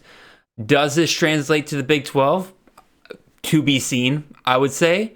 But the good news for Parker is that the old running back room for Utah is just completely cleared out, and the other two guys they brought in with Parker, I don't think really inspire much worry, right? They bring in Devin Green from UNLV. He was averaging 4.2 yards in the Mountain West. I'm not worried about him. They bring in Niquiri Rogers, who is following Jason Beck from New Mexico, so maybe, familiarity with the system, but he also wasn't the feature back for Jason Beck. So that kind of tells you, like, okay, there's an opportunity here for a guy like Parker, who I think is very talented, to be the main back for Jason Beck's system. And we saw last year that once Jason Beck finds his guy like Eli Sanders, he's going to feed him. And given Utah's history with great running backs for CFF, I think a lot of things are lining up here for Parker to have a really nice year here. What do you think, Joe? Are you going to throw cold water on me? I'm not. The one thing I look at with Jason Beck, there's not a huge sample amount of stats to go off. Mm-hmm. So that is always one thing that I always tell myself, temper some expectations. But like, let's go to we at least have a year where running back wasn't banged up. 2023, Syracuse, LaQuinn Allen, 245 carries. I like the sound of that. Yeah. He wasn't as much on the ground. But what I like though too, 50 receptions that year for Allen. So this could be a very good pass catching spot. Parker will fit in very well with that. Rogers is one of those guys, like, decent talent level, but when you start bringing in proven production and overall game experience, Parker definitely has the edge on this one. Yeah. All right, moving on to our next guy here. Again, Star Thomas, like I said, could have been his own deep dive here. Coming off a 213 carry season for Duke, how many touchdowns did he score? I got it off the side of my screen. 7 touchdowns. Got the bell cow roll there, right? But he's only averaging 4.1 yards per carry. But it's a decent gig, right? Does he leave that gig to become a rotational piece in the SEC, right? Deshaun Bishop are still there. Peyton Lewis is still hanging around. Both were pretty solid in 2024. Basically, my question is, like, do we see another Dylan Sampson year here? Or do we go back to what Heupel's usually done, where you have one or two backs that really kind of split the workload here? I personally lean towards the latter. Like, Dylan Sampson was a guy that, since his freshman year, we were seeing the explosiveness from Sampson. We knew that there, like, once the guys ahead of him cleared out, that there was a possibility that it was just going to be too good. He's going to be too good to keep off the field, right? And that's exactly what happened this past year. I mean, he finished like RB5 on the year. So I don't see that with Thomas. I don't see that with Bishop. I don't see that with Peyton Lewis, at least not right now. So sorry, Star Thomas fans. Sorry, Peyton Lewis, Deshaun Bishop fans. I don't think any of them will be Dylan Sampson next year. What do you think, Joe? Yeah. 2024 was the anomaly year for Heupel, and you said it best. Sampson got 256 carries. I'm going to go through all the other years I have here with Heupel. For carries for RB1, 137, 157, 141, 113, 133. This seems like the norm. 256 is not the norm. So I'm agreeing with you. Like, it was one of those before this transfer. I wanted Bishop to be Sampson light, but it literally just does look like he's created his next split backfield. I'm still kind of trying to figure out where I think these guys are going to fit in exactly, but because like touchdowns are all over the board for his RB1s in those other years, 4 touchdowns, 13, 9, 5, 10. So I think that's going to be one of those. How many did Sampson get this last year? 22. Yeah. So just another anomaly for Sampson. But it's one of those let's say Star's the number 2. Heupel's running back 2, during 2022 had 10 touchdowns and 875 yards. So it's like, I think this one's going to be really hard to project when it comes time to sit down and do the numbers, because some of these, the carries are kind of there, but figuring out the yards and the touchdowns, they bounce all over the place. And I think there's a good chance we could project kind of around the middle portion of this, but we're going to see it swing away. Like, you're not going to see 2 guys with similar touchdowns. It's going to be like one guy. Yeah. Like one guy's getting a bunch of yards and no touchdowns, and the other one's getting no yards and a bunch of touchdowns. It's just my gut feeling, but this is one of those. Yeah, I'm definitely cold on the Tennessee backfield this year. What about the Virginia Tech backfield here? Obviously, Bayshal Tootin was phenomenal for us this year. Was that another anomaly, or do we need to keep an eye on Terry and Stewart and Braden Bennett here as they compete for a potential bell cow role here? I already know what you're going to bring up about Terry and Stewart's health here. Yeah. So I said, let's be real. Stewart probably gets hurt at one point. It becomes Bennett's job regardless. So do you just kind of take that logic and only target Bennett, and then just kind of hope, like, if Bennett's going at a decent price, right, just kind of cross your you don't want to cross your fingers for some guy to get hurt, right? But but you still have that opportunity, that nuclear option. If Stewart were to go down, I think Bennett would clearly become the number 1 back there, right? Because they're not going with any of the other guys they have in that backfield. No, and even though, yes, I joke about Tootin's health a lot, he was one of my guys last preseason. I was hyping him up. So I do like Tootin. I think he's a good back. Also, it's a big move up from the MAC, to the ACC. I think if I put my coaching hat on, they liked Tootin. They got him. They know he's injury prone. They know they need to keep his workload down to stay healthy for the whole year. That's where Bennett comes in. So I think this is going to be this will probably be a lot like the Tennessee situation, I think. I bet you both play, and Bennett plays a bigger role to help keep Tootin healthy, but Tootin's probably the RB1 in this committee backfield. Sorry, Stewart. Sorry, I'm staring at my stats. Yeah, that Stewart becomes that RB1 in the split backfield, and Bennett's kind of the spell guy to keep Stewart healthy. Gotcha. And then what about Chip Trayanum here? Going to Toledo, on paper, this seems fantastic, right? Like, do we get another Penny Boone like year here with, big fish, small pond kind of deal? Or do we get what we got last year where, I'm when Dezalek or Lenzek got less than 500 yards. And the other thing is, like, we've always kind of dreamed about the idea of Trayanum kind of being a bell cow back. We've quite literally just still yet to see it. We just... Last year was the chance. He got hurt. What do you think? You're hitting on the first part of what's keeping me grounded on this one. Show me, don't tell me. That old phrase. Mm-hmm. We need to see it from him.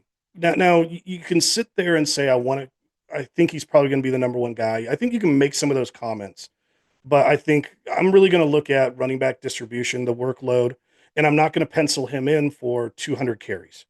Hmm. And really looking at Jason Candle's coaching history, I mean, the most carries, Penny Boone had 194, Bryant Kobach had 209 and 195, but then it drops after those guys, and you're in the 150s and 130s, 120s. So it's like, I'm going to keep a tempered expectation here on that workload, and I'll allow myself to raise my expectations and what I think he'll get the more we see positive reports. But for now, I'm kind of going to keep Chip's history of not showing it. Let that be an anchor on my expectations until he can start showing more things and on a regular basis. Like, I don't want one or two reports. I'm going to steal one of your sayings. Is I want to hear steady drum beats about him, and then I'm going to start becoming more of a believer and start bumping up his, bump him from 150 carries to 170 carries to maybe 190 carries, and just kind of treat it that way. I would agree 100%. Let's move on to our next group of running backs here. Eli Sanders going from New Mexico to USC. Ole Miss grabbing 2 running backs out of the portal in Kewan Lacey and Jordan Simmons. We also got Darrell Robinson, the former UConn running back, and I believe Tulane before that, off the top of my head. And so he's headed over to Auburn. We got Draylon Washington, the Louisiana running back, heading to Alabama. And then Ishmael Madu, we mentioned him a couple of times when we were talking about Leftwich's offense. He is headed not from Texas State to Texas Tech, but he is heading from Texas State to Arizona. So, Joe, I'll start here with Eli Sanders.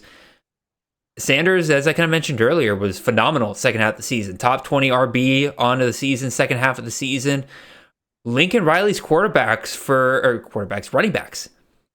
weren't that great at Oklahoma. He has kind of turned a corner here when he has gotten to USC. 2024, Jaquavius Marks, Woody Marks, RB 24 on the year. Year before that, Marshawn Lloyd was RB 29 through 9 weeks of the season before he got hurt.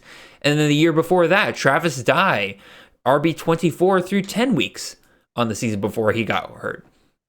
We very much see a pattern here from Lincoln Riley. Go grab a guy from the portal, make him your RB1. Travis Dye came from Oregon. Marshawn Lloyd came from South Carolina. Woody Marks came from Mississippi State, right? Eli Sanders, it looks like, is his pick for this year.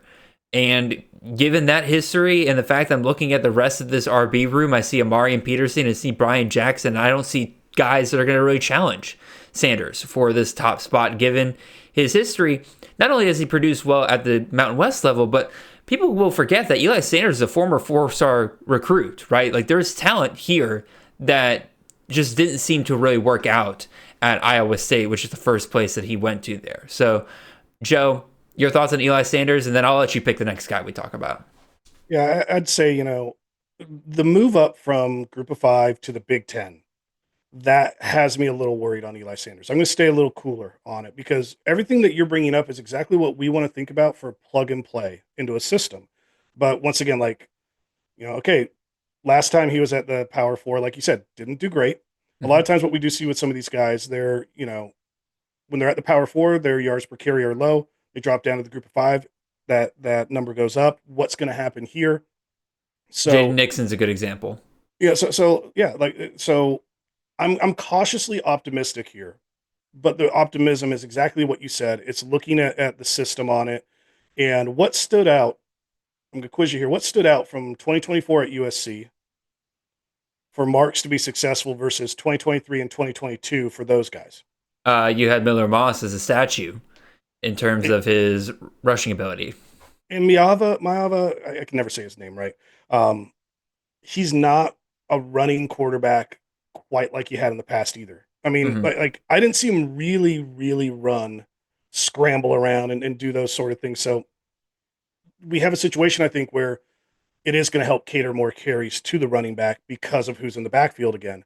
At the same time, this USC offense, they are their best when they have a quarterback who can do that, So it's like there's a little up and down feelings I have on the USC offense as a whole there, but I'm cautiously optimistic. I want to keep it short here. I want to see spring reports, and but I'm like you.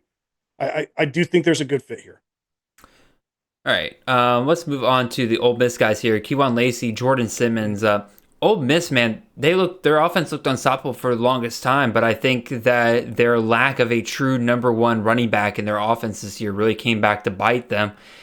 And even with that, Parrish gone, Matt Jones gone, Rashad Amos gone. Like, there's not much left in this backfield. Logan Diggs is still hanging around. Let's not forget him. Like, they brought him in last year, and they said like he's gonna sit, he's gonna heal.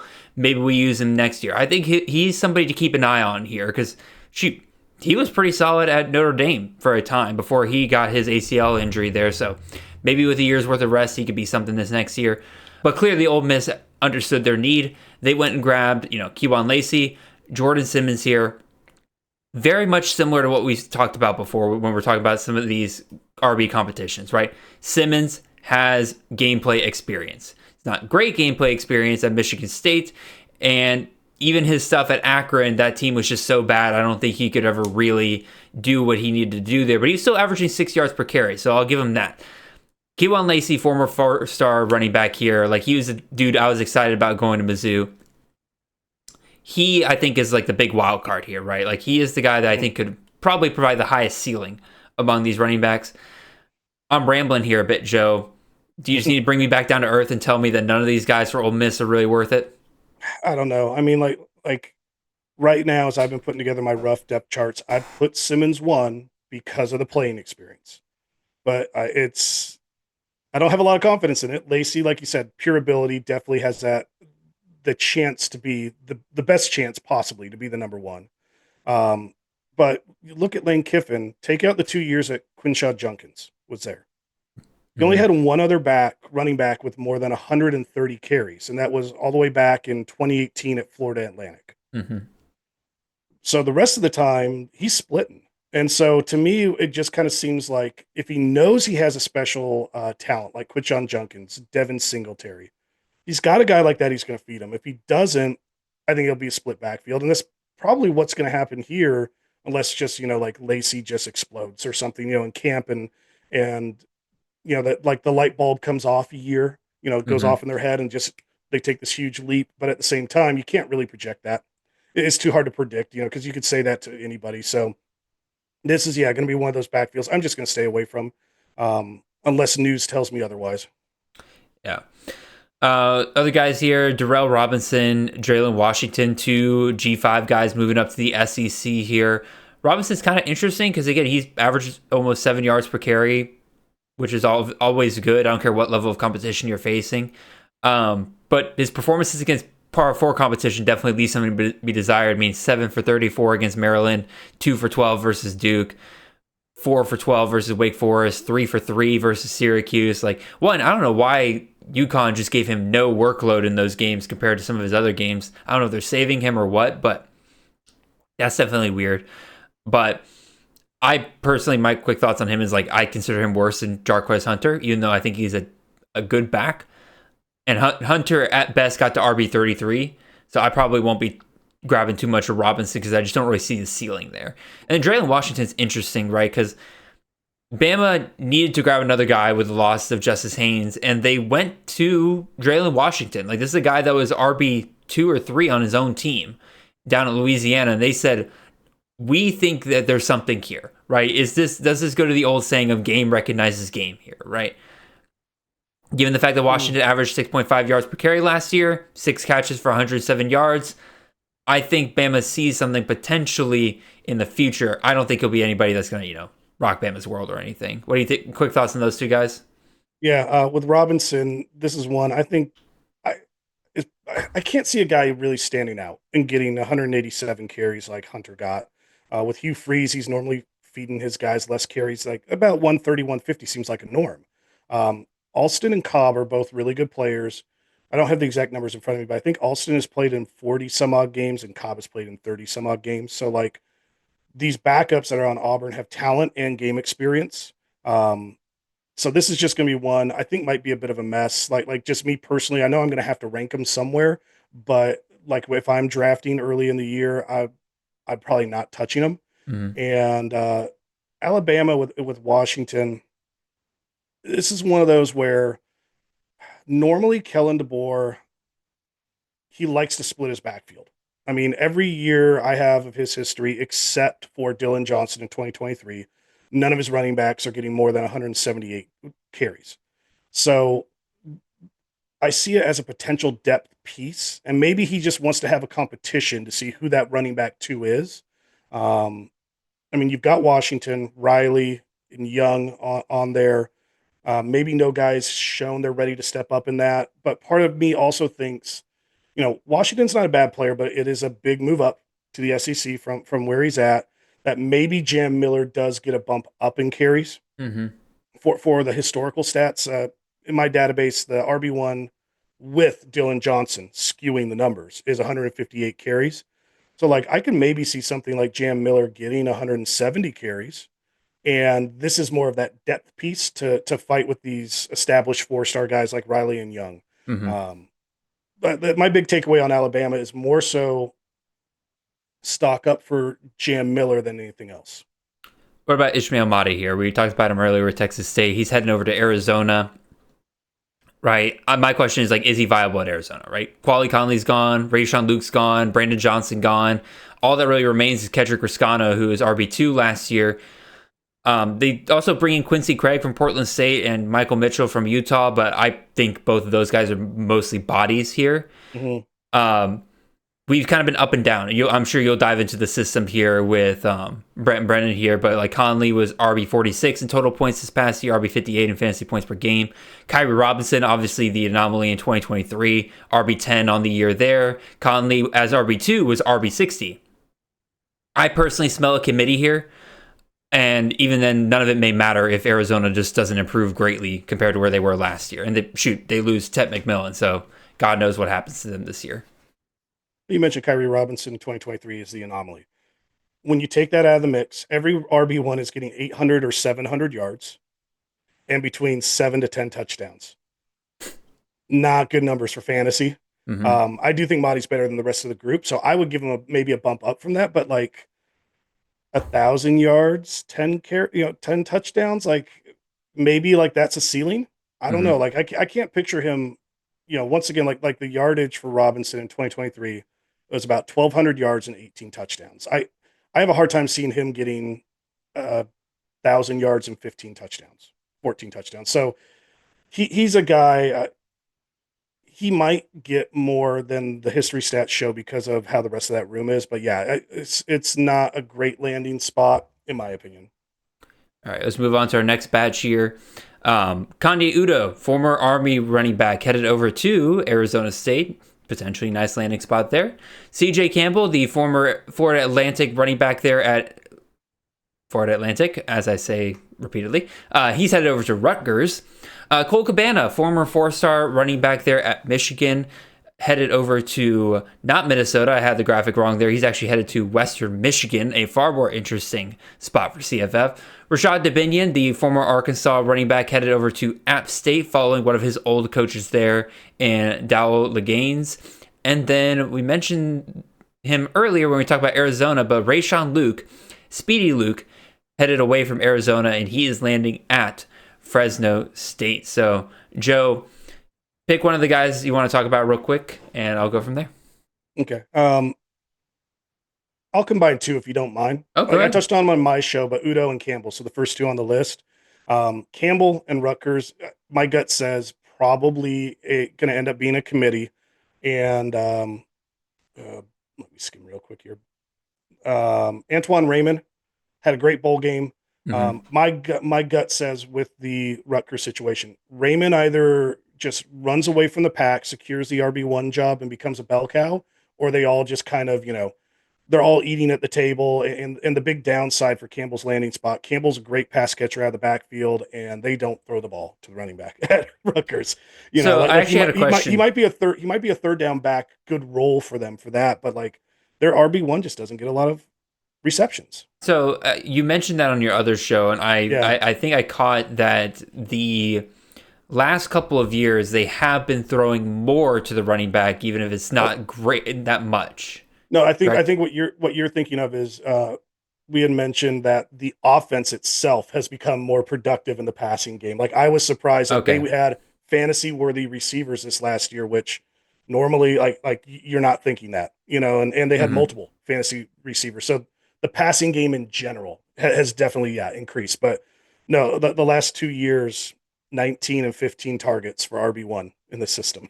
Yeah, this is a very So unfortunate, yeah, very similar to Fluff both. Well, I think this is an unfortunate landing spot here, right? Campbell was a true big fish, small pond. He is a power forward back that was playing at the AAC level, moved back up, and happened to just land at a spot where, like you said, and do you think Campbell commits to Rutgers because he committed before the bowl game? Do you think he still commits to Rutgers if he saw Raymond have that bowl game? I think every player believes they can win the job. Fair I point. mean, I'm forgetting the name of the guy. Oh, and the situation. Oh, where was it? Was it Florida or South Carolina? Some G5 guy thought he was going to take over the returning starter. I read it when I was on Oh, you mean vacation. Deshaun Purdy thinking he would overtake DJ Lagway at Florida? There we go. Yeah, that's it. I read it and I forgot all of it because I was in Florida enjoying a lot of adult beverages.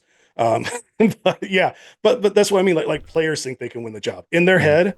They think they have a chance. So that situation at Florida, if it can happen there, CJ Campbell probably thinks he can go in. The coaches are telling him you got a chance to compete. It's a wide open competition, and he thinks he can. But yeah, Raymond looks pretty darn good. I like Raymond, but going over to Udo as well. Scadaboo was just a really special player, Hmm. and one thing I do like between the type of players they both are, they're both tough, hard nosed, second effort yardage guys. So I do see a good fit there for running style with Udo. But ignored last year, Scadaboo. Look at the year before, 167, or sorry, excuse me, 164 carries, 800 yards, 9 touchdowns. A lot more down to earth, and in other places you're seeing like about 140 carries, 150 carries, at 700 yard range and 7 to 10 touchdowns. So I do think that this offense is going to be. I like this offense a lot in general. I'm up on the offense and people as a whole, and that passing game is going to be good. Udo is going to be able to get space on the ground because safeties are going to be have to kept back. I just that big word of caution is he's not Scadaboo. I could see him maybe hitting 1,000 yards, but I don't see him hitting 1,400 yards and 17 touchdowns. And we don't know how he can So, catch the ball, which so is the other big thing. who would you rather have, Udo or Kyson Brown?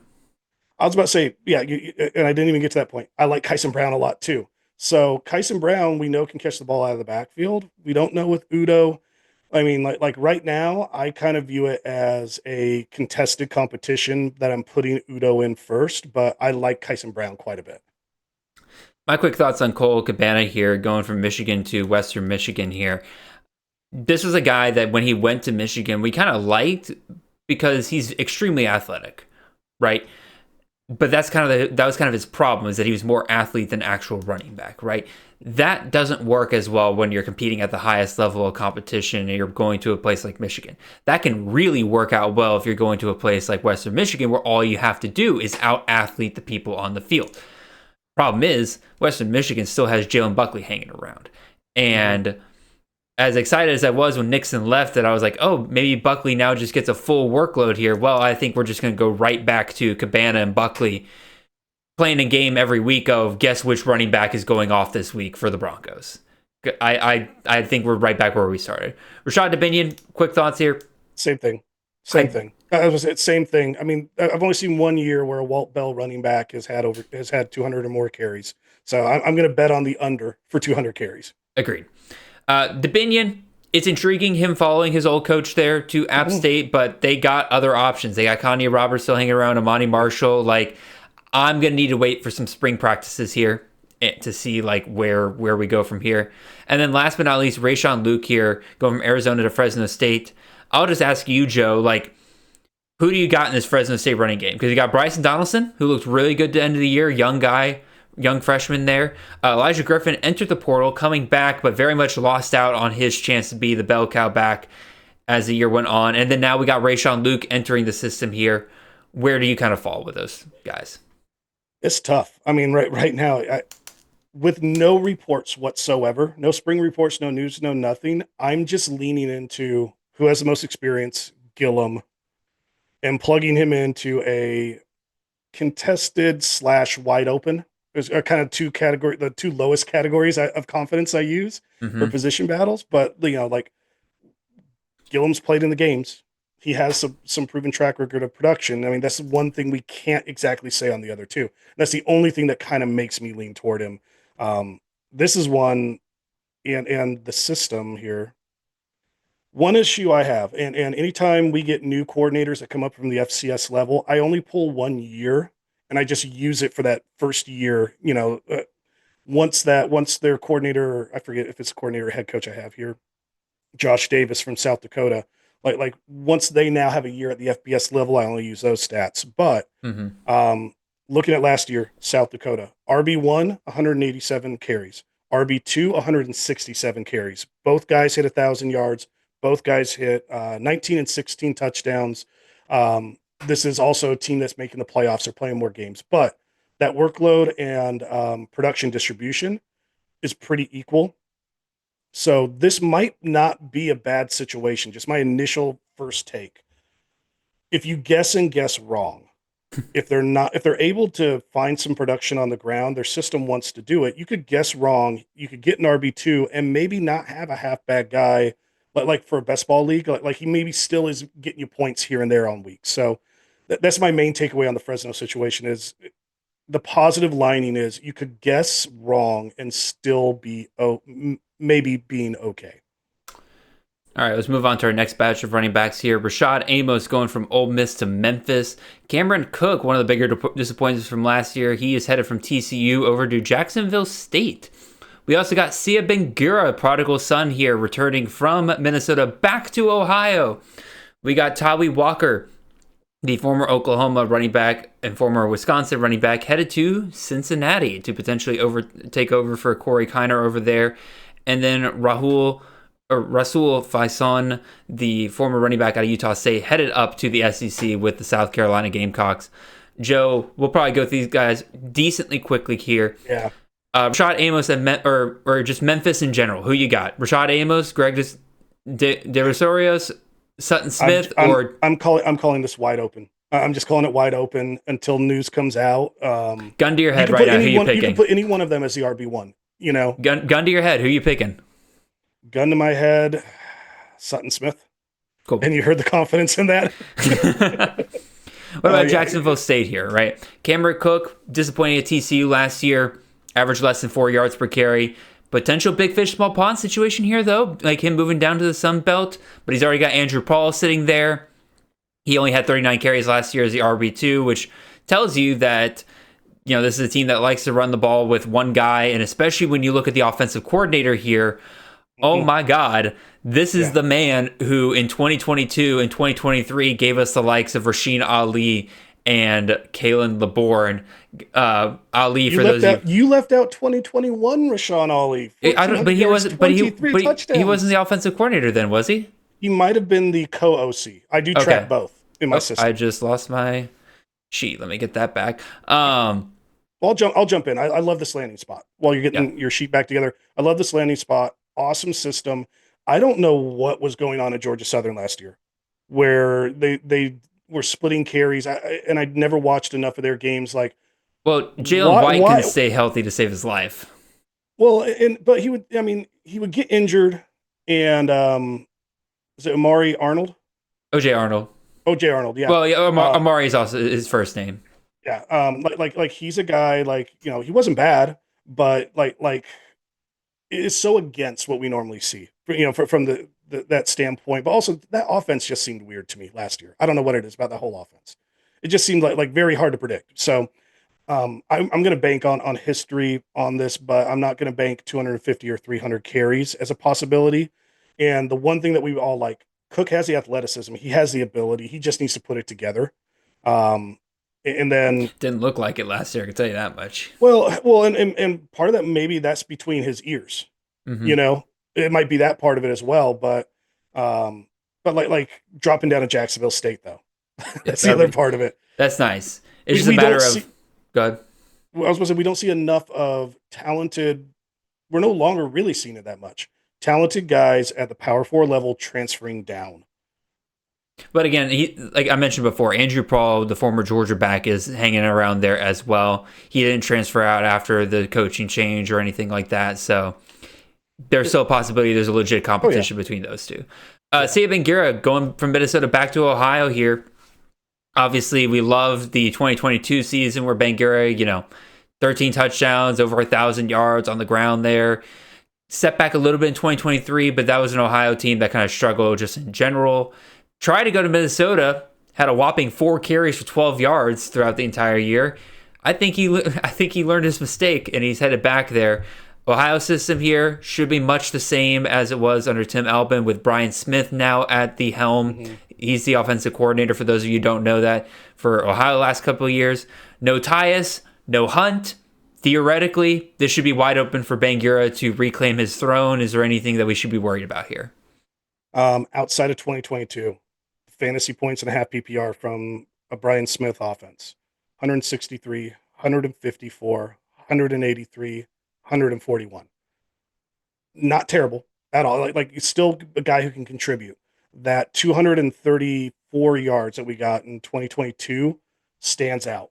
But if Bangira, if he's healthy, if he comes in running, and I don't know how many years off the top of my head of eligibility he has, but I have to imagine he's got we're looking at this, he's got 1 year left. Yeah, and one of the trends I'm noticing with transfer portal as a whole, Power 4 teams, when they find that new running back and he starts to take off in conference play, they run him into the ground because they expect him to leave.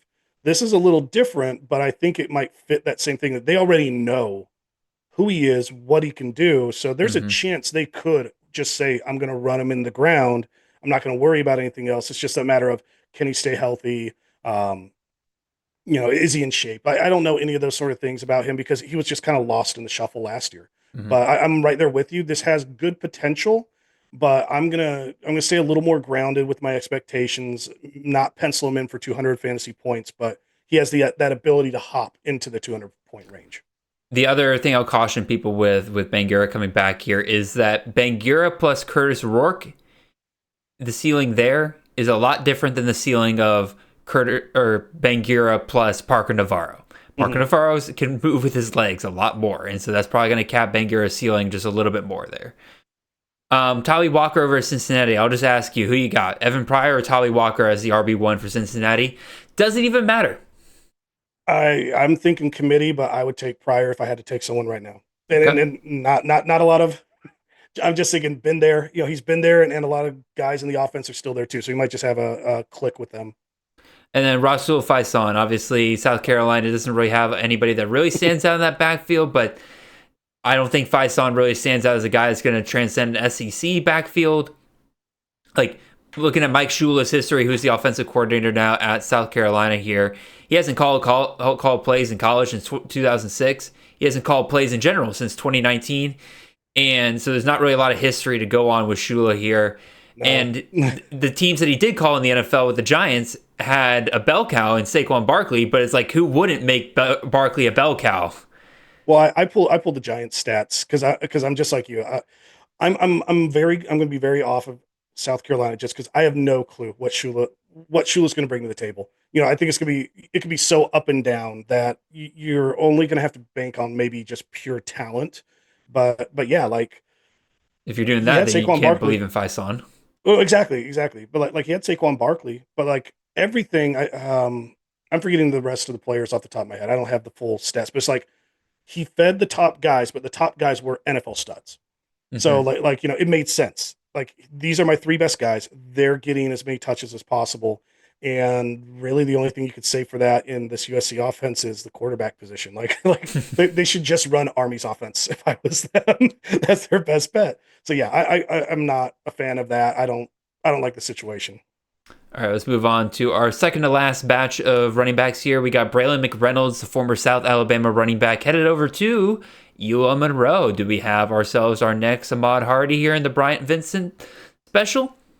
Who knows? DJ Braswell, another potential big fish, small pond, former 4-star running back at South Carolina, headed over to Georgia State. We also have Maurice Turner, the running back out of Louisville, wicked fast dude. He's headed over to Tulane. Tulane still has Arnold Barnes there still kicking around. They also brought in Zuberi Mobley from Florida Atlantic. We'll see how that kind of turns out. Javon Jackson, a personal favorite of mine last year. He is headed from UTEP, leaving the Scotty Waldman system and headed over to UAB, where Lee Beebe just got done having himself a really nice finish of the year. And then speaking of Lee Beebe, he and Roman Hemby are both headed over to the Indiana Hoosiers to join what I think is doomed to be a committee, because that's just what we get out of Kirk Cinetti offenses, unfortunately. But Joe, I'll start with Braylon McReynolds here. Is Braylon McReynolds our next Brian Vincent special, or do you believe in that one freshman running back, Deshaun Ford, who basically said in his commitment, like, yeah, I'm going to go there for a year, pull in Aad Hardy, and then leave after a year? What do you think? Do you know when he reports? Do you know if he's going to be a spring report or fall report? I do not follow the recruiting end as much. That's a great question, but let me see if I can find him real quick. I mean, I like McReynolds going there. It's an interesting setup. And, the one guy who I was trying to, it's not my notes in front of me right now, so I can apologize on that. But like, based on what I see here, he committed in January, so that means he is not going to be a spring enrollee. Okay, so yeah, it's going to be one of those. If he's going to enroll in the fall, then I'm going to take a cautious approach. And actually, the same way I handled it last year, I pretty much made my last running back pick in any draft whoever I was leaning toward from ULM.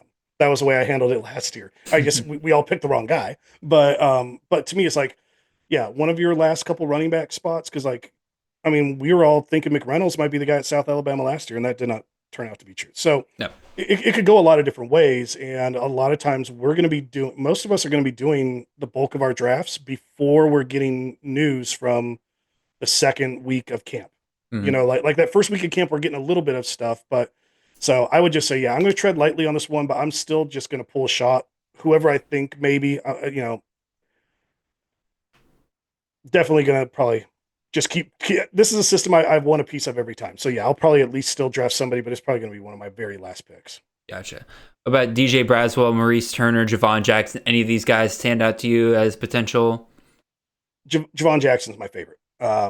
We didn't see him get the end zone enough last year. He's a good player. He's going one of the few lateral moves, like McReynolds, lateral moves at the G5 level, and that's something that always is going to entice me if a guy's shown production.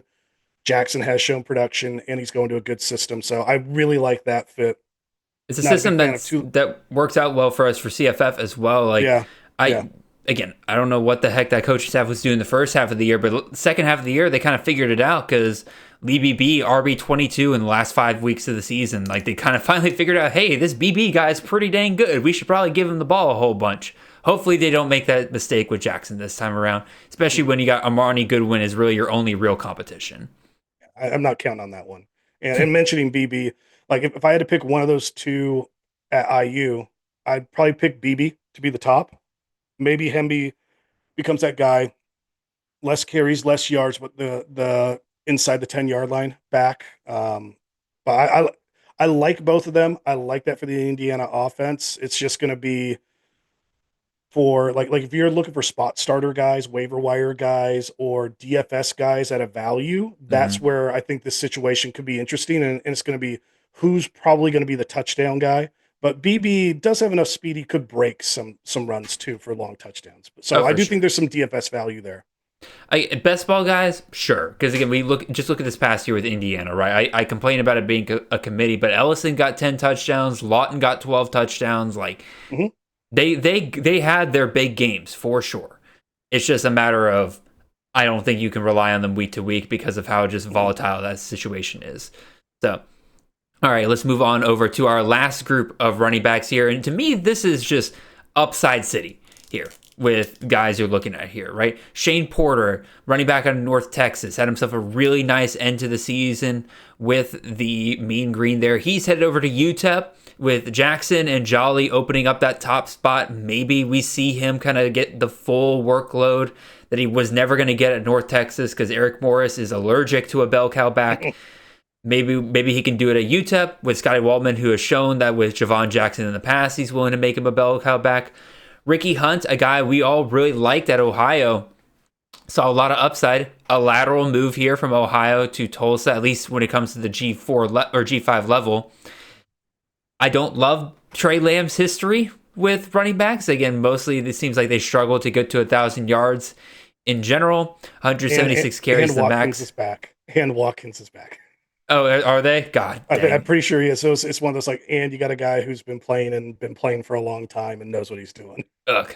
But another system I'm kind of intrigued by, another big fish, small pond situation here. Don Chaney Jr. headed from Louisville. Didn't really do much there or at Miami, but headed down to Charlotte with Tim Albin's system. Maybe we see a potential bell cow back there because, again, who's his competition? Hashawn Wilson? I don't really think I love that too much. A.J. Allen, this is one that kind of I didn't hear anything about, but as I was looking through the transfer portal list, I was like, okay, A.J. Allen going from Miami down to Florida International. That could be fun. The coaching history is not great with Willie Simmons. He had one back in 2021, reached 995 yards. But other than that, it's pretty bleak. He also had another 1,000-yard back in his first year at Prairie View A&M. But like I said, otherwise it's pretty bleak. I'm just hoping that A.J. Allen's talent will convince them to just feed him when they got nothing else going in that offense.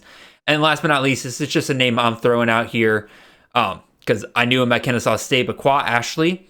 He was pretty much the only semi-decent thing that Kennesaw State had looking forward to going into next year, and he transferred out, and he's going to Ball State, which has been good to us for college fantasy running backs the last couple of years. I'm just kind of throwing that one out. What are your thoughts on these guys, Joe? Quick thoughts? Chaney and Allen, I really like these big fish, small pond destinations of we don't know quite what the floor is, but they have the ability to break through a ceiling with both those spots. So Allen, I do like that one with Allen quite a bit of, like you said, his athletic ability. And FIU's not a bad offense. Charlotte has been bad as a new system. There's a lot more there's a lot more things that make me worry about the Charlotte scenario. Like even just can their O-line open holes? Even that simple. But the talent to destination combination, I like Chaney the most. I just don't like the destination as much as FIU. Alrighty. With that, we are finally through all 50 plus of our running backs here today. Joe, you've been a trooper, man. Appreciate you discussing all this. Some of you guys might be wondering about a lot of the FCS running backs that are coming up. You know, guys like Kirby Voorhees, Angel Johnson, Malachi Hosley. Those will have their own show in the coming months. I'm going to have a whole show dedicated to FCS transfers coming up. So I'll just go ahead and get that out of the way there. But Joe, you gave your spiel at the very beginning for all of your stuff and everything. So y'all be on the lookout for Joe's awesome stuff coming up. We got our awesome stuff coming up here. We'll be finishing up with wide receivers next week, and then the week after that, we will be dedicating to, tight end transfers and then any other quarterback, running back, wide receiver transfers that just happen to show up over the next month. Because let's be real, Joe, it feels like that the moment we record a show, that's when a huge breaking news happens the very next day. So that'll be kind of our catch-up week right there. But with all that being said, Joe, appreciate you having you on, man. You got any final words before we get out of here? Yeah, I'm so happy anytime I'm on here. It's a great show. This is always one of my favorite shows to watch. I'm going to say one because there's a lot of great guys in our industry, and I like, it's difficult. I like to watch all you guys, and we all have this long formats too. But yeah, this is a great show, and so if you're new to college fantasy football, if you haven't heard of either one of us, like and subscribe all of our stuff on YouTube. Yep. Go check everybody out, and also I want to just making a talk to new people in CFF. If you've made it this far, you're probably hooked. Yep. Stick with us; you're gonna like it. And X is definitely the best place to be, or Twitter. That's gonna be your best information. So, we love seeing this game grow, and that's why I'm kind of talking to some of you new guys, not some of your old veterans who watch this all the time. But if you're new to college fantasy football, it's amazing. If you made it through, you've been here out. Yeah, no, absolutely. I couldn't have said it better myself, Joe.